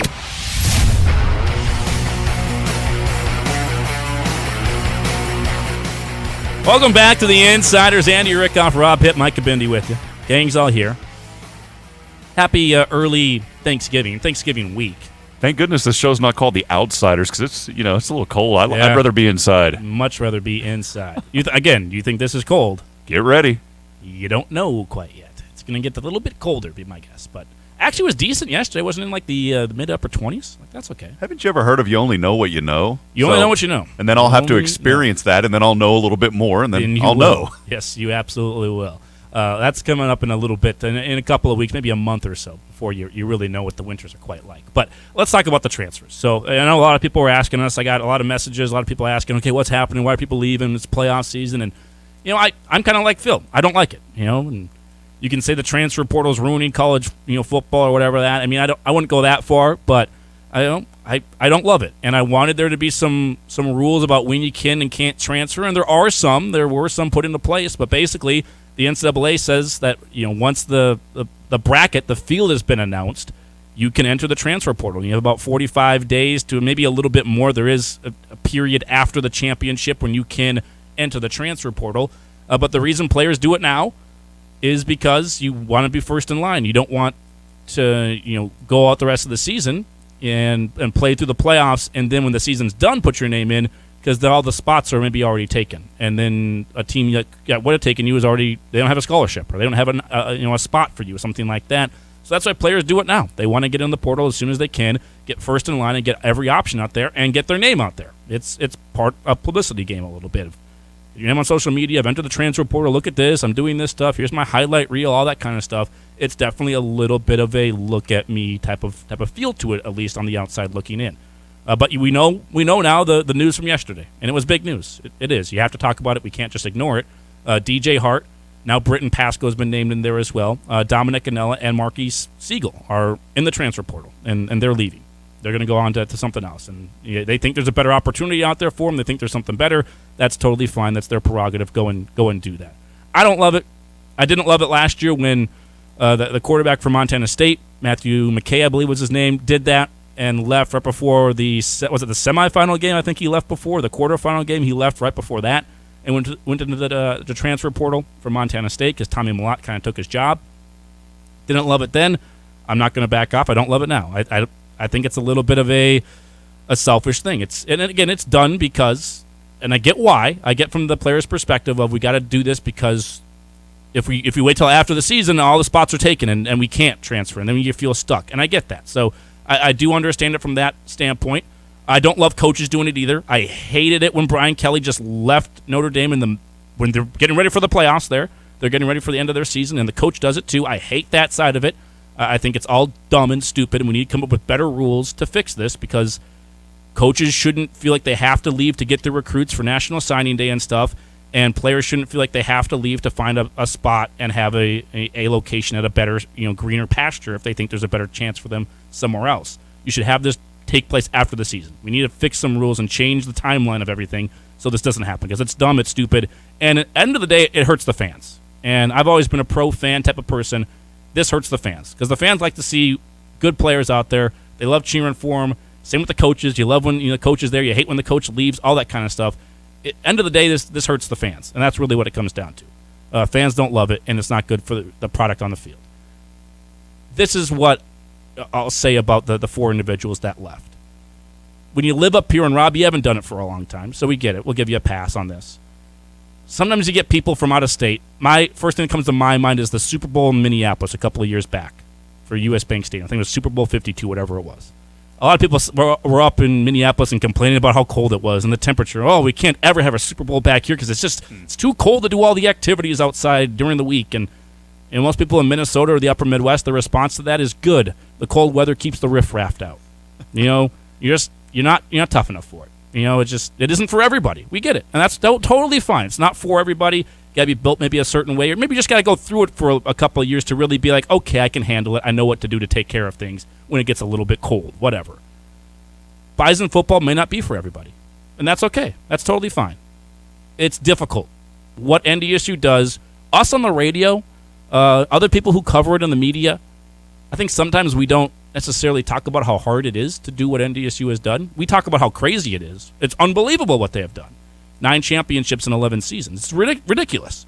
But we don't talk about maybe how difficult it really truly is to keep this going year in and year out with recruiting classes changing, with everything changing in the landscape of college football and college athletics. It's difficult. It's difficult on the coaches, but it's difficult on the players. Coming in as a freshman, 18 years old, when you think you kind of know it all, and coming in and realizing you don't know only jack you know what, it's difficult. It's very, very difficult to be at NDSU. It's not everybody's cut out for it, and that's okay. That's totally fine. I'll play it right here. I got the opportunity to catch up with Marquise Siegel last week. I had no idea this was going to happen. He was going to transfer, but he'd been playing really well every week on Bison Game Day, our pregame show. You can listen to it with myself and James Hendricks every Saturday morning before Bison football. We do a player profile on someone that's playing well that maybe you don't know a whole lot about, and we try to find out a little bit more about that player. It happened to be Marquise Siegel just this past Saturday. And I asked him a question about his thoughts about the program at NDSU, a couple of questions about it. Here's the question. Here's Marquise's answer. Experience at NDSU been like? Has it been kind of what you thought it would be when you came here from Nebraska? I would say yes and no. I'll say yes. I knew we gonna win championships with everybody when we come up here. That's the first thing we say. You gonna win championships, so that's the first thing. And then just the experience to know is just definitely thought it would be easier. Yeah, I'll say no to that. Definitely thought it would be easier. Coming up here, definitely you have to work for anything you want. It's no giving. It's no you receive this, you got to take it. And I feel like that helped me in an advantage too. Just like I say, I just put my head down and worked through it all. Give us an example of that, where you came in and thought maybe this was going to be easier. Was it, first fall camp? Was it the first weight session with Coach Kramer? What was the first kind of like, oh boy, this is going to be a little more difficult than I thought it was going to be? I said definitely Coach Kramer. Okay. Because when we first came in, you don't know what a college strength coach is actually, like how he is actually. Okay. So when we coming in, he's instantly yelling and just getting on everybody, and we all looking surprised like it's the first day, and he's acting like we did something wrong, but that's just him being hard on us, teaching us, like, you got to be disciplined if you want to be here. There he is. There's Marquise Siegel. His thoughts. That's it. His voice, his words. He put in his words, something altered there. That's just a snippet of the conversation we played on Saturday. And again, I'm not trying to take shots at Marquise or shots at anybody else here, but it's hard to be at NDSU. It's difficult. And I never played a snap, never went to a fall camp practice or a late lifting session, never had Coach Kramer yell at me. So I get that. I haven't been there, I haven't gone through that, so I don't have the credibility. But talked with some guys who are former Bison over the weekend as well and got their thoughts on things and kind of went through it with them, what I was thinking, and they're like, yeah, it's difficult. It is very difficult. A lot of people do transfer. A lot of people leave before the transfer portal. You even heard it from Phil earlier today. A lot of the guys in his class left. A lot of guys in most classes do end up leaving, maybe not playing football, going somewhere else, getting injured, whatever the case is. It's difficult to be a Bison. Not everybody's cut out for it. The grind leads to the success, and that's why this program is so successful. And the fans know that, and the players who are here know that. And yeah, I would never ever knock a player or a kid at all, but it is tough. I don't know firsthand about football tough. But I can say that I know that this program demands excellence, and that's something to be proud of as a player, as a fan, knowing that you have a program that cares that much, that they want to motivate you and grow you. I had a very tough dad growing up. I know firsthand, as far as a tough parent, what that's like. I can only imagine on a football side. I did want to say quickly, though, Darla Jean chimed in. She had a thought. She said in order to really be considered by another university, they need to get out there early in the recruiting period, which is underway for most programs except those involved in playoffs. The Bison have so many capable players, they may think they can get more exposure someplace else where reps won't be spread around as much. She mentioned Jabril leaving and then saying we can still claim him and he still claims us. I wish these guys all the best in their futures. Once a Bison, always a Bison. Yeah, and that's exactly what I said. That's why they're transferring when they are. My first thought is, why would you leave now? I mean, the playoffs are literally. If you really do like winning championships, that's what you came here for. Then you have a great chance to win a championship. You're the 3 seed here, but I get it. That's if you really don't want to be here and you're setting in stone that you at the end of the year you don't want to be here, then yeah, you probably should go right now because it gives you your best chance to get on a team. Because if you don't now, with the recruiting process and the rules that are in place right now, that gives you your best chance to find a spot that you think is good. So I get it from that standpoint. Doesn't mean I have to agree with it, though. Doesn't mean I have to like it.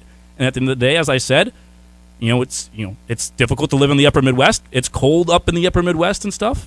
Not for everybody. Bison football is really, really tough. It's tough to do what they've done. It's not for everybody. And that's just kind of the way that it is. And that's okay. It's totally fine. Yep. It's not for everybody. At the end of the day, I think as a fan base, you should be happy that, hey, we got a standard. They hold you to a very high standard. The Coach Kramer does. The other coaches, the assistant coaches, the head coach, they all hold you to a high standard, and it's really, really tough. That tells you they're doing things the right way still. There are people down in the deep south. It's not easy for them in some parts of, even in Texas. Yep. Even in Huntsville where I came from, 110-degree days, 100% humidity, flash floods, severe weather. It's not tough down in those areas either. Yeah. It's not for everybody, and that is okay. So they're moving on. Those are big losses. I mean, Marquise Siegel's a big loss. I'm not going to sugarcoat it. He's a very good player. He is. He's a good cornerback. But they've got Courtney Eubanks, Destin Talbert, Jaden Price. Those guys are going to have to rally together, and they will. They'll rally together. And I think some of it's going to be, okay, we're here. We're the guys who wanted to do this. Let's prove we can do it. I think they're going to rally, and they'll be just fine on Code Green. Dominic Cannell is a good player, good kid, but let's be honest about the situation. Tamarick Williams and Kobe Johnson were going to be the workhorses the rest of the way. Some of the fullbacks as well, and we've seen amazing things from TK Marshall. So the running back room is going to be just fine. DJ Hart was your explosive wide receiver. Clearly had the big play, the big catch, 76-yarder. Very good athlete, explosive off the top, but NDSU is never going to be focused around their wide receivers. So you're going to be okay there. You still got Zach Mathis. You still got Eli Green, who's really come on here a little bit. Jake Lippy. Braylon Henderson's been phenomenal. Lippy as well. You've seen some other guys. They're going to be just fine at wide receiver, and NDSU is never going to be revolved around that wide receiver position. They're going to be more focused on the run. So overall, I think Marquise Siegel is the one that hurts you the most there, clearly. But you got great corners. This is the number 1 ranked pass defense for a reason, not because of one guy, but because of that whole unit, and I think they're going to be just fine. Couldn't agree more, Andy. There's my thoughts on it. Carl giving us a call, though, wants to go over some of this stuff on the Epic Companies hotline. Carl, you are with us here on the Insiders. Yeah, hey, guys, couple of points here on the wall. Doesn't it say down there on the wall, those who stay will be champions? That would be correct, Carl. Yep. And that is definitely And a so saying around the program. This goes back to that. So I was just wondering, are other schools seeing some of this same deal that we're seeing with some of these major players? Because, it's the major ones you kind of hear about. And, when Sproles left, is this kind of the same situation, or was that something different? Because if this is more a problem at NDSU, then the problem might be more than what we know there is. I can tell you this, Carl. It happens at every university. Everybody is losing players. It's not just NDSU. But at this time of the year, with we're starting to play good, and it looks like we're going to go somewhere, in the playoffs. Maybe. I mean, do you leave right now? And are other kids at other schools leaving right now? I said it already. I mean, the starting quarterback from Montana State left in the playoffs last year. So it happens other places. Now, there's not that many teams in the playoffs that you can pick from for that, and I'd have to go and look. I don't think people are transferring from Sac State or SDSU. I mean, I don't know for sure, but overall, the transfer portal stuff happens at other schools other than just NDSU. And, other people have said that. I appreciate the call, Carl. Thanks for calling in. We could speculate till the cows come home. We could have a 5-hour show speculating of why they left. The reasoning is whatever. Honestly, it doesn't matter. They're leaving for whatever the reason is. It is what it is. It is what it is. You could speculate all you want, but that's all it is. It's speculation. And for us to say there's something, and people have said this, there's something wrong with the program. There's nothing wrong with the program. The program, again, is going to be just fine. And like I said, it's not for everybody, but I'd rather the coaches and the coaching staff and everybody else, the support staff, keep the expectations where the expectations are and keep the level of toughness needed, the level of buy-in needed where it's at, than to lower it so that people want to stay. Yeah. If it's too much, that's fine. It is okay. I'm not trying to downplay the players or take a shot at them. If it's too much, that is fine. But I don't want you to lowering the Bison standard so that people want to stay. No. Shouldn't need to. And I've seen it at other programs. When I was at Sam on the basketball side, we lost a really good guy to SMU. I mean, we were a growing program then when I was there. You go on the football side, entering in the playoffs. One of their star wide receivers that had set all sorts of school records, he decided once postseason came, he was done. It happens all over the place, but the expectations, as you just said, with the programs that win, they do not change those expectations. They keep them where they're at. Yep, and I'm happy that's being kept there, and it's not being lowered. People say you got, in today's age of college football, you got to kind of be more sensitive to players, and you do have to keep kind of recruiting them and stuff, but I'm not changing what NDSU has done in all these years and the standard, or, can Coach Kramer take it more easy on the guys? No. He hasn't. No, he's going to continue to be hard on them, be tough, and there's a reason. And Marquise Siegel said it in that answer on the interview as well. He wants to he's letting you know that there's a certain level of focus needed at NDSU. And if you want to lower that focus, then championships aren't going to follow. You need that level of focus to win the championships they've won. It's not an easy thing to do. And I think sometimes we make it seem like it just happens on the media side. It doesn't. I can tell you that. There's a lot of hours by a lot of people. The coaching staff, yes, but the players too. A lot of hours put in by Easton Stick in the video room, Trey Lance, Carson Wentz, other players that didn't go to the NFL as well that you've maybe forgotten about, that spent a lot of hours in the weight room or the training room to come back from an injury just to play one more snap. And for every player that decides to leave or decides that NDSU isn't for them, which again is fine, there's another Cordell Volson that says, I wanted to come back because I couldn't live with myself if I could have put this jersey back on and I decided not to.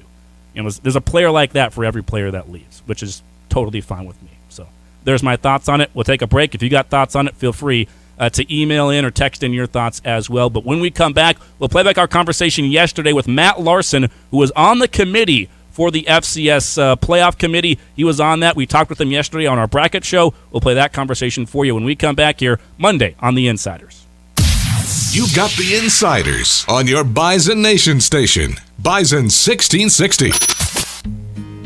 So most companies claim they have good people, good product, good customer service, but the question is how often. We go the extra mile to take care of our dealers and our growers, and more importantly, their families and their customers. ProSeed tries to bring a family-like experience. Farmers, we want to understand what their challenges are. We also want to bring products to them that help them overcome those challenges so that they can be as successful as possible. Need seed? Think ProSeed. ProSeed.net.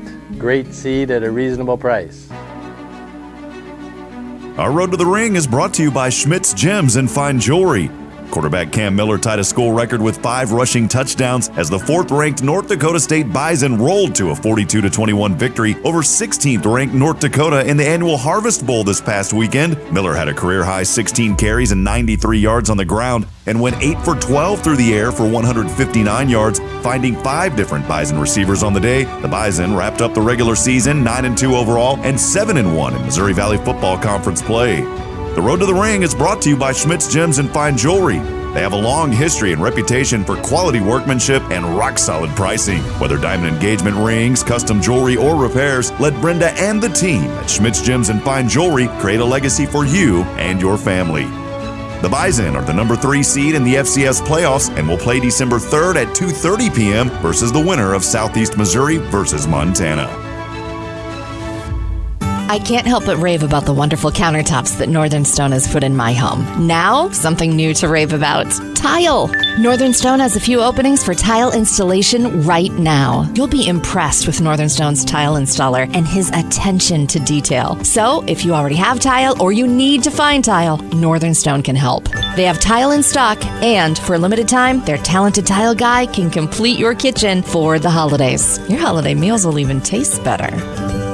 Location, location, location. If you are a business owner looking for your next commercial space, Epic Companies has the best options for you. Whether you are looking for 1,000 square feet of commercial space or 50,000, Epic Companies has what you're looking for. We have properties in West Fargo, South Fargo, downtown Fargo, and Moorhead. Move-in incentives are currently available for a number of our properties and can be discussed with Zach, our Director of Realty. Visit EpicCompaniesND.com for more information. That's EpicCompaniesND.com.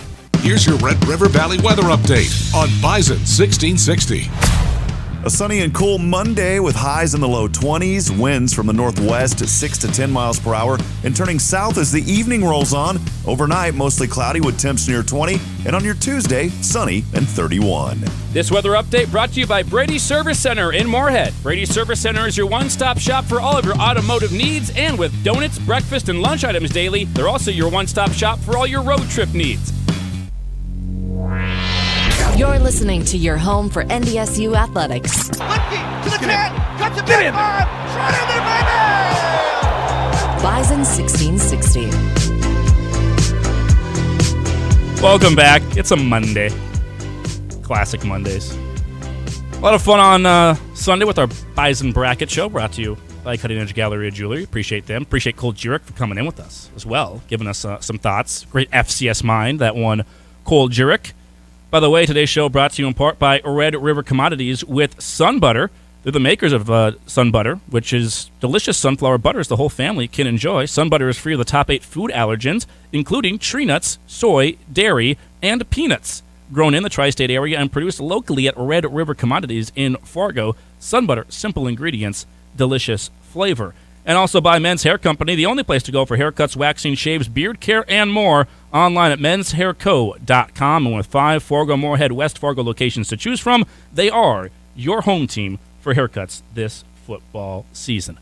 Andy Rickoff, Rob Hipp here with you. Let's play it right now. We had our Bison Bracket Reveal show yesterday. I know not everybody was able to listen to it. That's understandable. But we did have Matt Larson on, the AD from NDSU, who was also a member of the playoff committee for the FCS Playoff Bracket. So he was in the room when everything was being discussed. We had him on the show yesterday. We'll play that back for you here right now. First question I asked him was, what have the last 48 hours been like for you, sir? Well, appreciate you guys having me on, and they've been busy, and but it's a lot of fun. I mean, we have 11 athletic directors who come from all the AQ conferences, and here in Indianapolis at the NSA offices, in a room and watching a lot of games and crunching a lot of data, and so it's a lot of fun. It's a great process, the culmination of a lot of work over the course of the last 4 months. So, but really pleased with where the bracket ended up. Just remind people that when NDSU is being talked about, when SDSU is being talked about, anybody from the Valley, you are not allowed to be in the room, correct? Well, the only time I have to leave the room is when, or anybody has to leave the room is when your own team is in consideration. So if I'm talking about other Valley schools, or if we're putting them head-to-head against somebody else, I'm allowed to stay in the room and advocate on behalf of the Valley, as is any other conference rep that's in the room as well. So what were the conversations like when it came to that number 1 seed? I think a lot of us here expected with an undefeated Sac State that they would be the one. SDSU, a great season, great team, but that one loss might keep them at the 2 line. What was that conversation like to decide the top 2 seeds? Well, I think very close. And when you're talking 1 and 2 seeds, you're splitting hairs in a lot of ways. And I think at the end of the day, the committee just valued SDSU. I think a lot of credit for the win at NDSU, going on the road to the Fargo Dome and getting that win, and only losing by 4 to a Big Ten Iowa team. And so I think at the end of the day, when you look at just, again, splitting hairs, the committee just seemed to think that SDSU just had the stronger resume going into this last week of the season. Matt Koljerk here. It seemed like the committee maybe favored the Valley with the 1 and the 3 seed, and then at the end of the bracket, you get Montana in maybe over Youngstown State. What was kind of the discussions like on the last couple teams in the bracket? You know, those are probably the hardest of the whole weekend. I don't know if you guys saw the show, but Jermaine Truax, our chair, said, there was basically 10 teams for 5 spots at the end of the bracket, and so it's really hard. Most of them are 7-4, again, splitting hairs and really trying to look at strength of schedule. And I think at the end of the day, that's what got Montana in over Youngstown. Neither had a really defining win, but when you look at strength of schedule, Montana's strength of schedule was stronger than Youngstown, and that's too bad. I mean, Youngstown had a great year, had a great game yesterday. We were watching the room, came back, beat Southern Illinois at home, and so that's hard, and that's the tough part when you get to the end. Is there's some really good teams that are going to be left. They're going to be left at home, and so that's the hard part. Yeah, you're always, there's always going to be teams just on the outside that feel like they got left out, or a team that gets in that some people think, oh, how did you get in? I think Montana's probably that one. Maybe a little bit with Delaware, too, was one of those ones at least I had on the bubble. Teams that just got left out, you think Youngstown State, UC Davis maybe have a little bit of a gripe. How much of the conversation, how much did Youngstown State come up in conversations there? And how much was UND talked about as well? 2 teams from the Valley trying to get those 2 in. They were both. They were included in the 10 for the last 5 spots. And UND and was one of the final 2 in with Montana. So a lot of conversation about again, looking at all of those resumes. And, so I would say all 10 of those got great consideration. But at the end of the day, you're looking at a lot of different things. And a lot of it goes back to, too, and I think what some people don't realize is just the sheer number of games we're all watching throughout the year. So it's not just data, it's not just records. We watch these teams throughout the year play against other programs, and so a little bit of an eye test as well. Unfortunately, at the end of the day, Youngstown, was one of the few that didn't get in. You look at the bracket, Delaware, another one that gets in. I know they had 4 FCS losses. That win against Navy seems to have held a lot of weight in the decision there. What were the talking points around Delaware, and how big was that FBS win over Navy in their argument? Well, it definitely helps. And again, when you're looking at, those 10 teams for those last number of spots, you're looking at, when you go head-to-head, an FBS win certainly helps. That certainly helps. They also, another team that was in consideration was Rhode Island. They beat them head-to-head early in the season by 3 touchdowns. And so that was something that kind of nudged them ahead a little bit and ultimately landed them in the bracket. Maybe a team that was a surprise to some to get a top 8 seed, Incarnate Word. Obviously, the strength of schedule maybe not there with that conference, but obviously that team put up a ton of points and took care of business all season long. Was just their impressive victories what got them into that top 8 seed conversation? Yeah, I mean, we spent a lot of time on, their strength of schedule in comparison to, some of the other teams that were in seed consideration. I think the things we looked at, one was, they had an FCS win against Nevada, although a 2-9 Mountain West team, but certainly still an FCS win at the end of the day, and lost on the last play of the game to Southeastern Louisiana. And so, but when you look at the rest of their game, they're averaging 51 points a game. Their margin of victory is pretty significant, and scoring a lot of points. And so we just felt at the end of the day, based on what they were able to put together, nudged them ahead of some of the teams that were just on the outside of seeding. Did the coin flip win by SEMO make it a little bit easier on the committee, not having to maybe have that conversation with SEMO being an at-large team? And how kind of ridiculous is a coin flip to determine an auto bid? Well, it certainly made it easier because, again, the goal of the committee every year is to get the 24 most deserving teams into the bracket. So you hate to see it come down to a coin flip.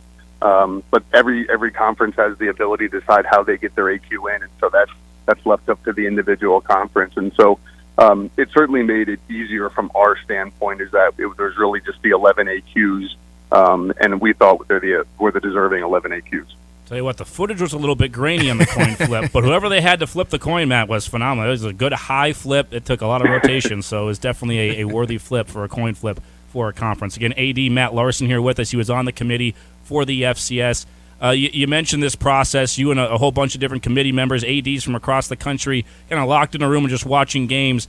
I'd have to assume there was a number of teams that probably would have been in this bracket if they had won yesterday, and some teams that maybe surprised you a little bit. How many surprises did you have yesterday just watching games, being like, okay, maybe now we got to get this team into consideration, or this team, or that team now falls out of consideration? Well, and that's one of the things I think that's great about this championship and about FCS football. And I go back to last year, my first year on the committee, is that a lot of spots come down to the last week. There's no doubt about it. I mean, there were a couple overtime games yesterday with potential games that would impact somebody's resume either positively or negatively. And so that's what's great about it. As we're sitting in the room, we have TVs and screens on. We probably have 10 games going at once, all with some way, shape, or form having implications on what the bracket's going to look like, whether it's a team trying to get into the bracket, whether it's seeding implications, whatever it might be. And so, again, that's why I think it's the best championship in the NCAA. Kind of strange to see a bracket, for us at least, has 5 CAA with no JMU in the first year without James Madison, 5 Big Sky, and only 3 from the Valley. What do you think that says about the Valley this season, and how are those conferences kind of judged head-to-head? Well, I mean, you look at, there were some cross-conference matchups between the three, so that certainly impacts when you have some head-to-head information that helps drive some of those decisions. And also I think the other thing that you see from the Big Sky and the CAA is that in terms of sheer number of teams in their league, and so I know within the Valley we don't play, there's one team that we don't play, 2 teams that we don't play. In some of those other leagues, it's much greater than that. And so that's where you'll see, a lot of times you'll see, multiple 8, 7, 8, 9-win teams in some of those leagues because of just the way the scheduling falls in a given year. Matt, appreciate the time. I know you're busy out there, but thanks for giving us a few minutes here, and we're looking forward to seeing either SEMO or Montana inside the Forgo Dome here in a couple of weeks. Great. Appreciate it, guys. Thanks. That was our conversation with Matt Larson, obviously athletic director of athletics at NDSU, who was on the committee. Some interesting thoughts there. I thought it was definitely worthy of playing back for you today. This hour of The Insiders brought to you by Dakota Bank, online at dakotabank.com. That's DACOTAH for Dakota Bank. So DACOTAH bank.com. Full-service banking, insurance, mortgage, trust, and wealth as well. Personal banking, but they do a whole bunch of stuff here. One of the top lenders in the Dakotas for all of your ag banking as well. New area, new location here in Fargo, but they have been here in the area for a long, long time. One of the top ag lenders, again, in the Dakotas. This hour of The Insiders brought to you by Dakota Bank. We'll take a break. We'll come back, wrap up hour number 2 and the show for you on a Monday. A sports talk station that Bison Nation deserves. Bison 1660. Steve Madden. We all want to be part of a winning team, right? Hi, this is Marcus with Steamatic, and I am very proud of our team. Industry experts have voted Steamatic the best method of cleaning with our patented steam cleaning process, our 24-hour service, and highly trained technicians. We do it all from carpet cleaning, air duct cleaning, fire and water damage restoration, and remember, Bison fanatics choose Steamatic. Steamatic, call 232-4707. Protect your ag equipment with a Super Slide liner from Horn Plastics. Super Slide is a plastic, non-stick, self-lubricating, and seamless liner that's eliminated haulback. Super Slide is easy to install, available in various grades, widths, and thicknesses. Going on now, you can take advantage of Horn Plastics' year-end install special. Buy one install and get the second free. That's right, buy one, get one free. Save up to $1,000 by booking your install before December 31st. For more information, visit hornplastics.com. Hey Bison Nation, catch all the Bison football action at Barcode. Watch and cheer on your Bison with a cold one. At kickoff, grab a beer bucket special. That's 5 beers for just $20. You can mix and match Coors Light, Coors Banquet, Carbless Lemon Lime, Carbless Cranberry, and Carbless Black Raspberry. And on Sunday, watch your favorite pro team and save $1 off all Surly products. If it's football and fun, you'll find it at Barcode, off Veterans just south of Costco. Touchdown! Schmidt's Gems and Fine Jewelry cordially invites you to Sparkles and Cocktails, an evening filled with the latest in holiday jewelry trends, appetizers, drinks, and a special gift waiting for you. Make it a date night or bring a friend. Wednesday, November 30th from 5 to 8 p.m. at Schmidt's Gems and Fine Jewelry, 3241 42nd Street South in Fargo. Online at schmidtsjewelry.com. Be merry and bright this holiday season. Are you an electrician? Are you looking for a change? JDP Electric is looking for commercial, industrial, and service electricians. JDP is looking for both journeyman and apprentice electricians. You could start your career today with a family-owned and operated business who's been serving our community for over 20 years. Full-time positions available with great pay and benefits. Call 701-232-1991 or email info@jdpelectric.net. Start your new tomorrow today. Come be a part of the JDP difference. On the Rocks Craft Cocktails bring natural, refreshing, bar-quality, balanced cocktails to the ready-to-drink category. Natural ingredients, no preservatives. Like the Mai Tai with Carusan Rum, the Margarita with Hornitos Tequila, an Old Fashioned with Knob Creek Bourbon, an Aviation with Larios Gin, or get spicy with a Jalapeno Pineapple Margarita with Tres Generaciones Tequila. Or maybe live it up with the Cosmopolitan with Effin' Vodka. On the Rocks Craft Cocktails. Hard to choose, easy to pour. Please drink responsibly.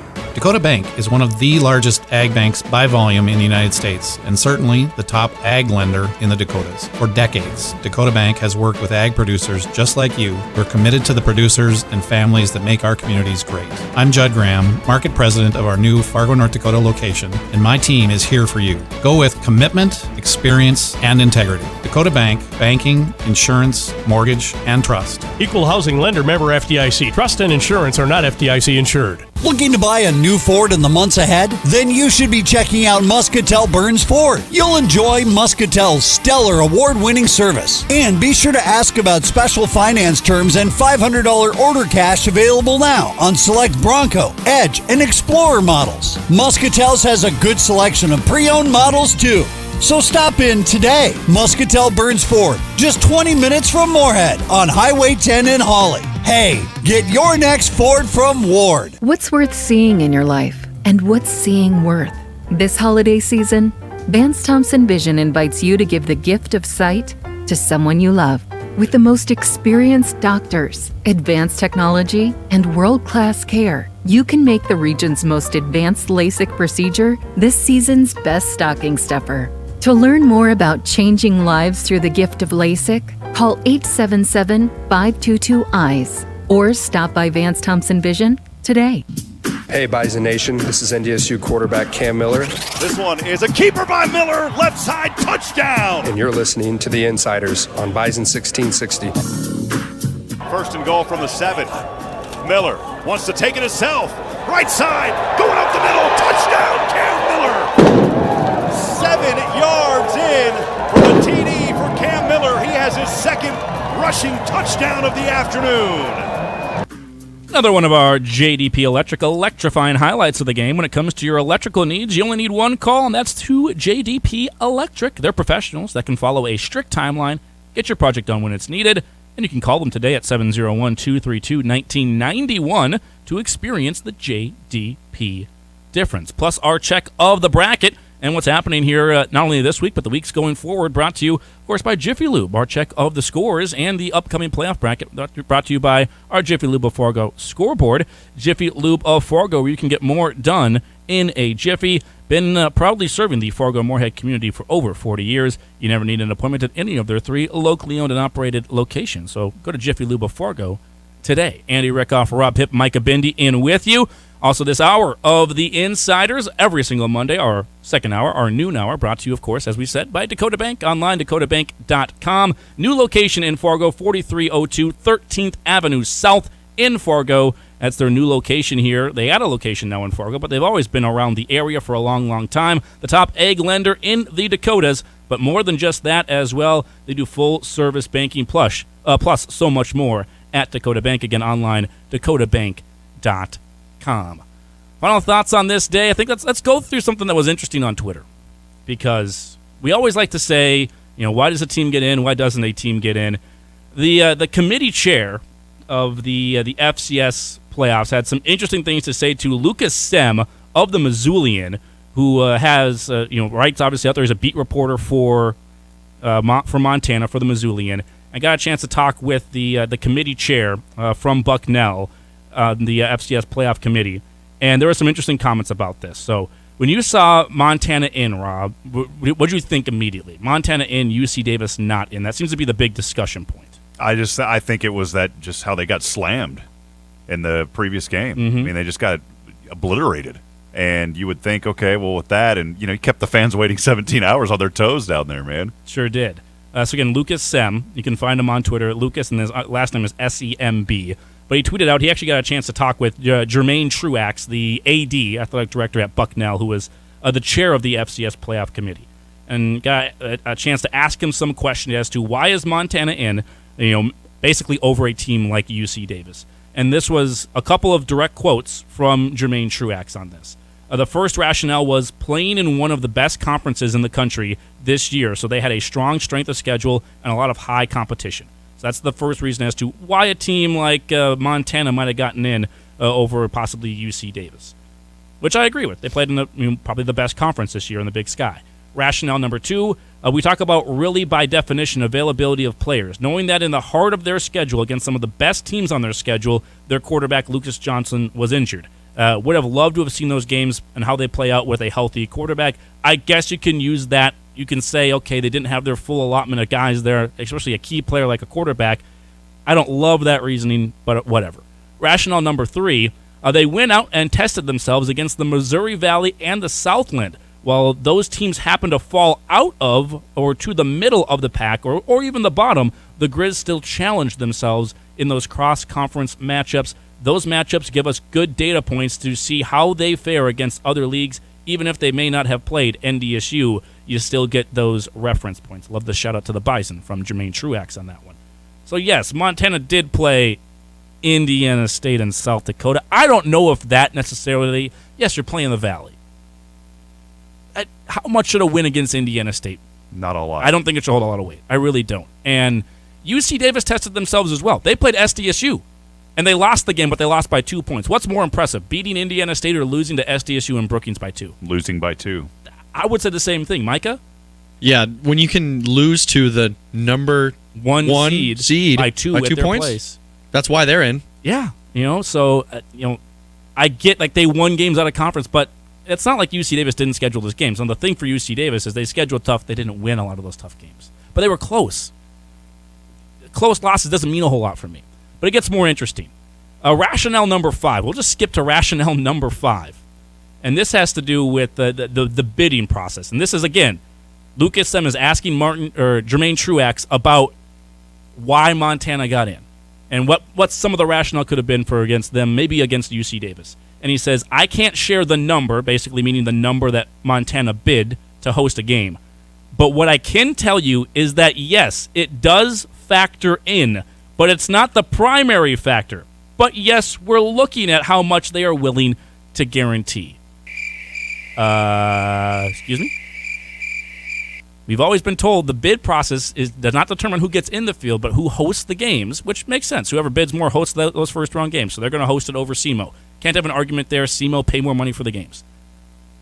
But to get in over UC Davis, even if it's not the primary reason, for it to be a reasoning at all, that's kind of the conspiracy theory, right? Those are the conspiracy theorists out there that say, see, it's all money. They only put this team in because they bought their way in. You said the quiet part loud. The part that everyone says in the room when the doors are closed and the microphones are turned off, that's the quiet part.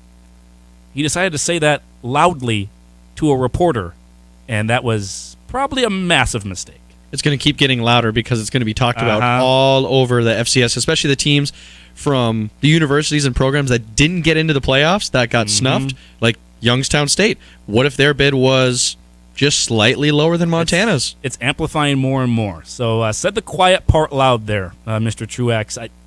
That's a bad look. It's a really bad look to say, and again, direct quote, I can't share the number, but what I can tell you is that, yes, it does factor in, ... But it's not the primary factor. But, yes, we're looking at how much they are willing to guarantee. So they got in over UC Davis because they paid more? Or you had the number, but everyone in the committee was kind of like, they will pay more. We don't know the number yet, but we assume Montana will pay more, most likely. That's a bad look. Even if it's not the primary reason, that's a bad look, Rob. Yeah, it's tough because you start thinking, and there's always that mindset of it always comes down to money. Mm-hmm. Everything comes down to money. Not a good look at all. Not great. And I will say this. I didn't have UC Davis in my bracket. At the end of the day, they got 6 wins. A lot of these other teams had 7. That was also something that was pointed out by the commission, or by the committee chair, Mr. Truax here, is they only had 6 wins, and that's a very valid reason. Yes, you scheduled tough, you played a lot of good opponents, but end of the day, you didn't win against those opponents. You only had 6 wins compared to a lot of teams that had 7. That does mean something as well. But to even say that there might have been a slight bit of the money, the financials taken into account here, probably want to keep that one a little bit more to yourself there, because that's only going to get amplified more and more throughout the day.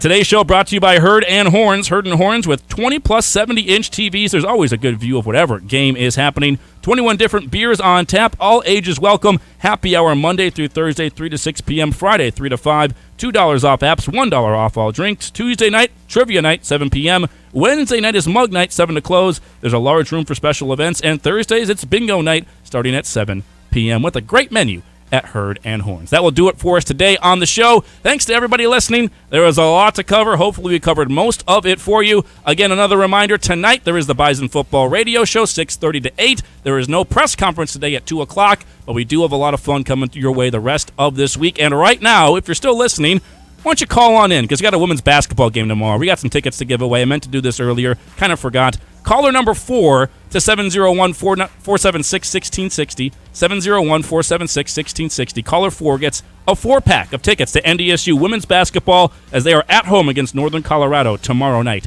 at the Shack. Thanks for listening. Back with you again tomorrow.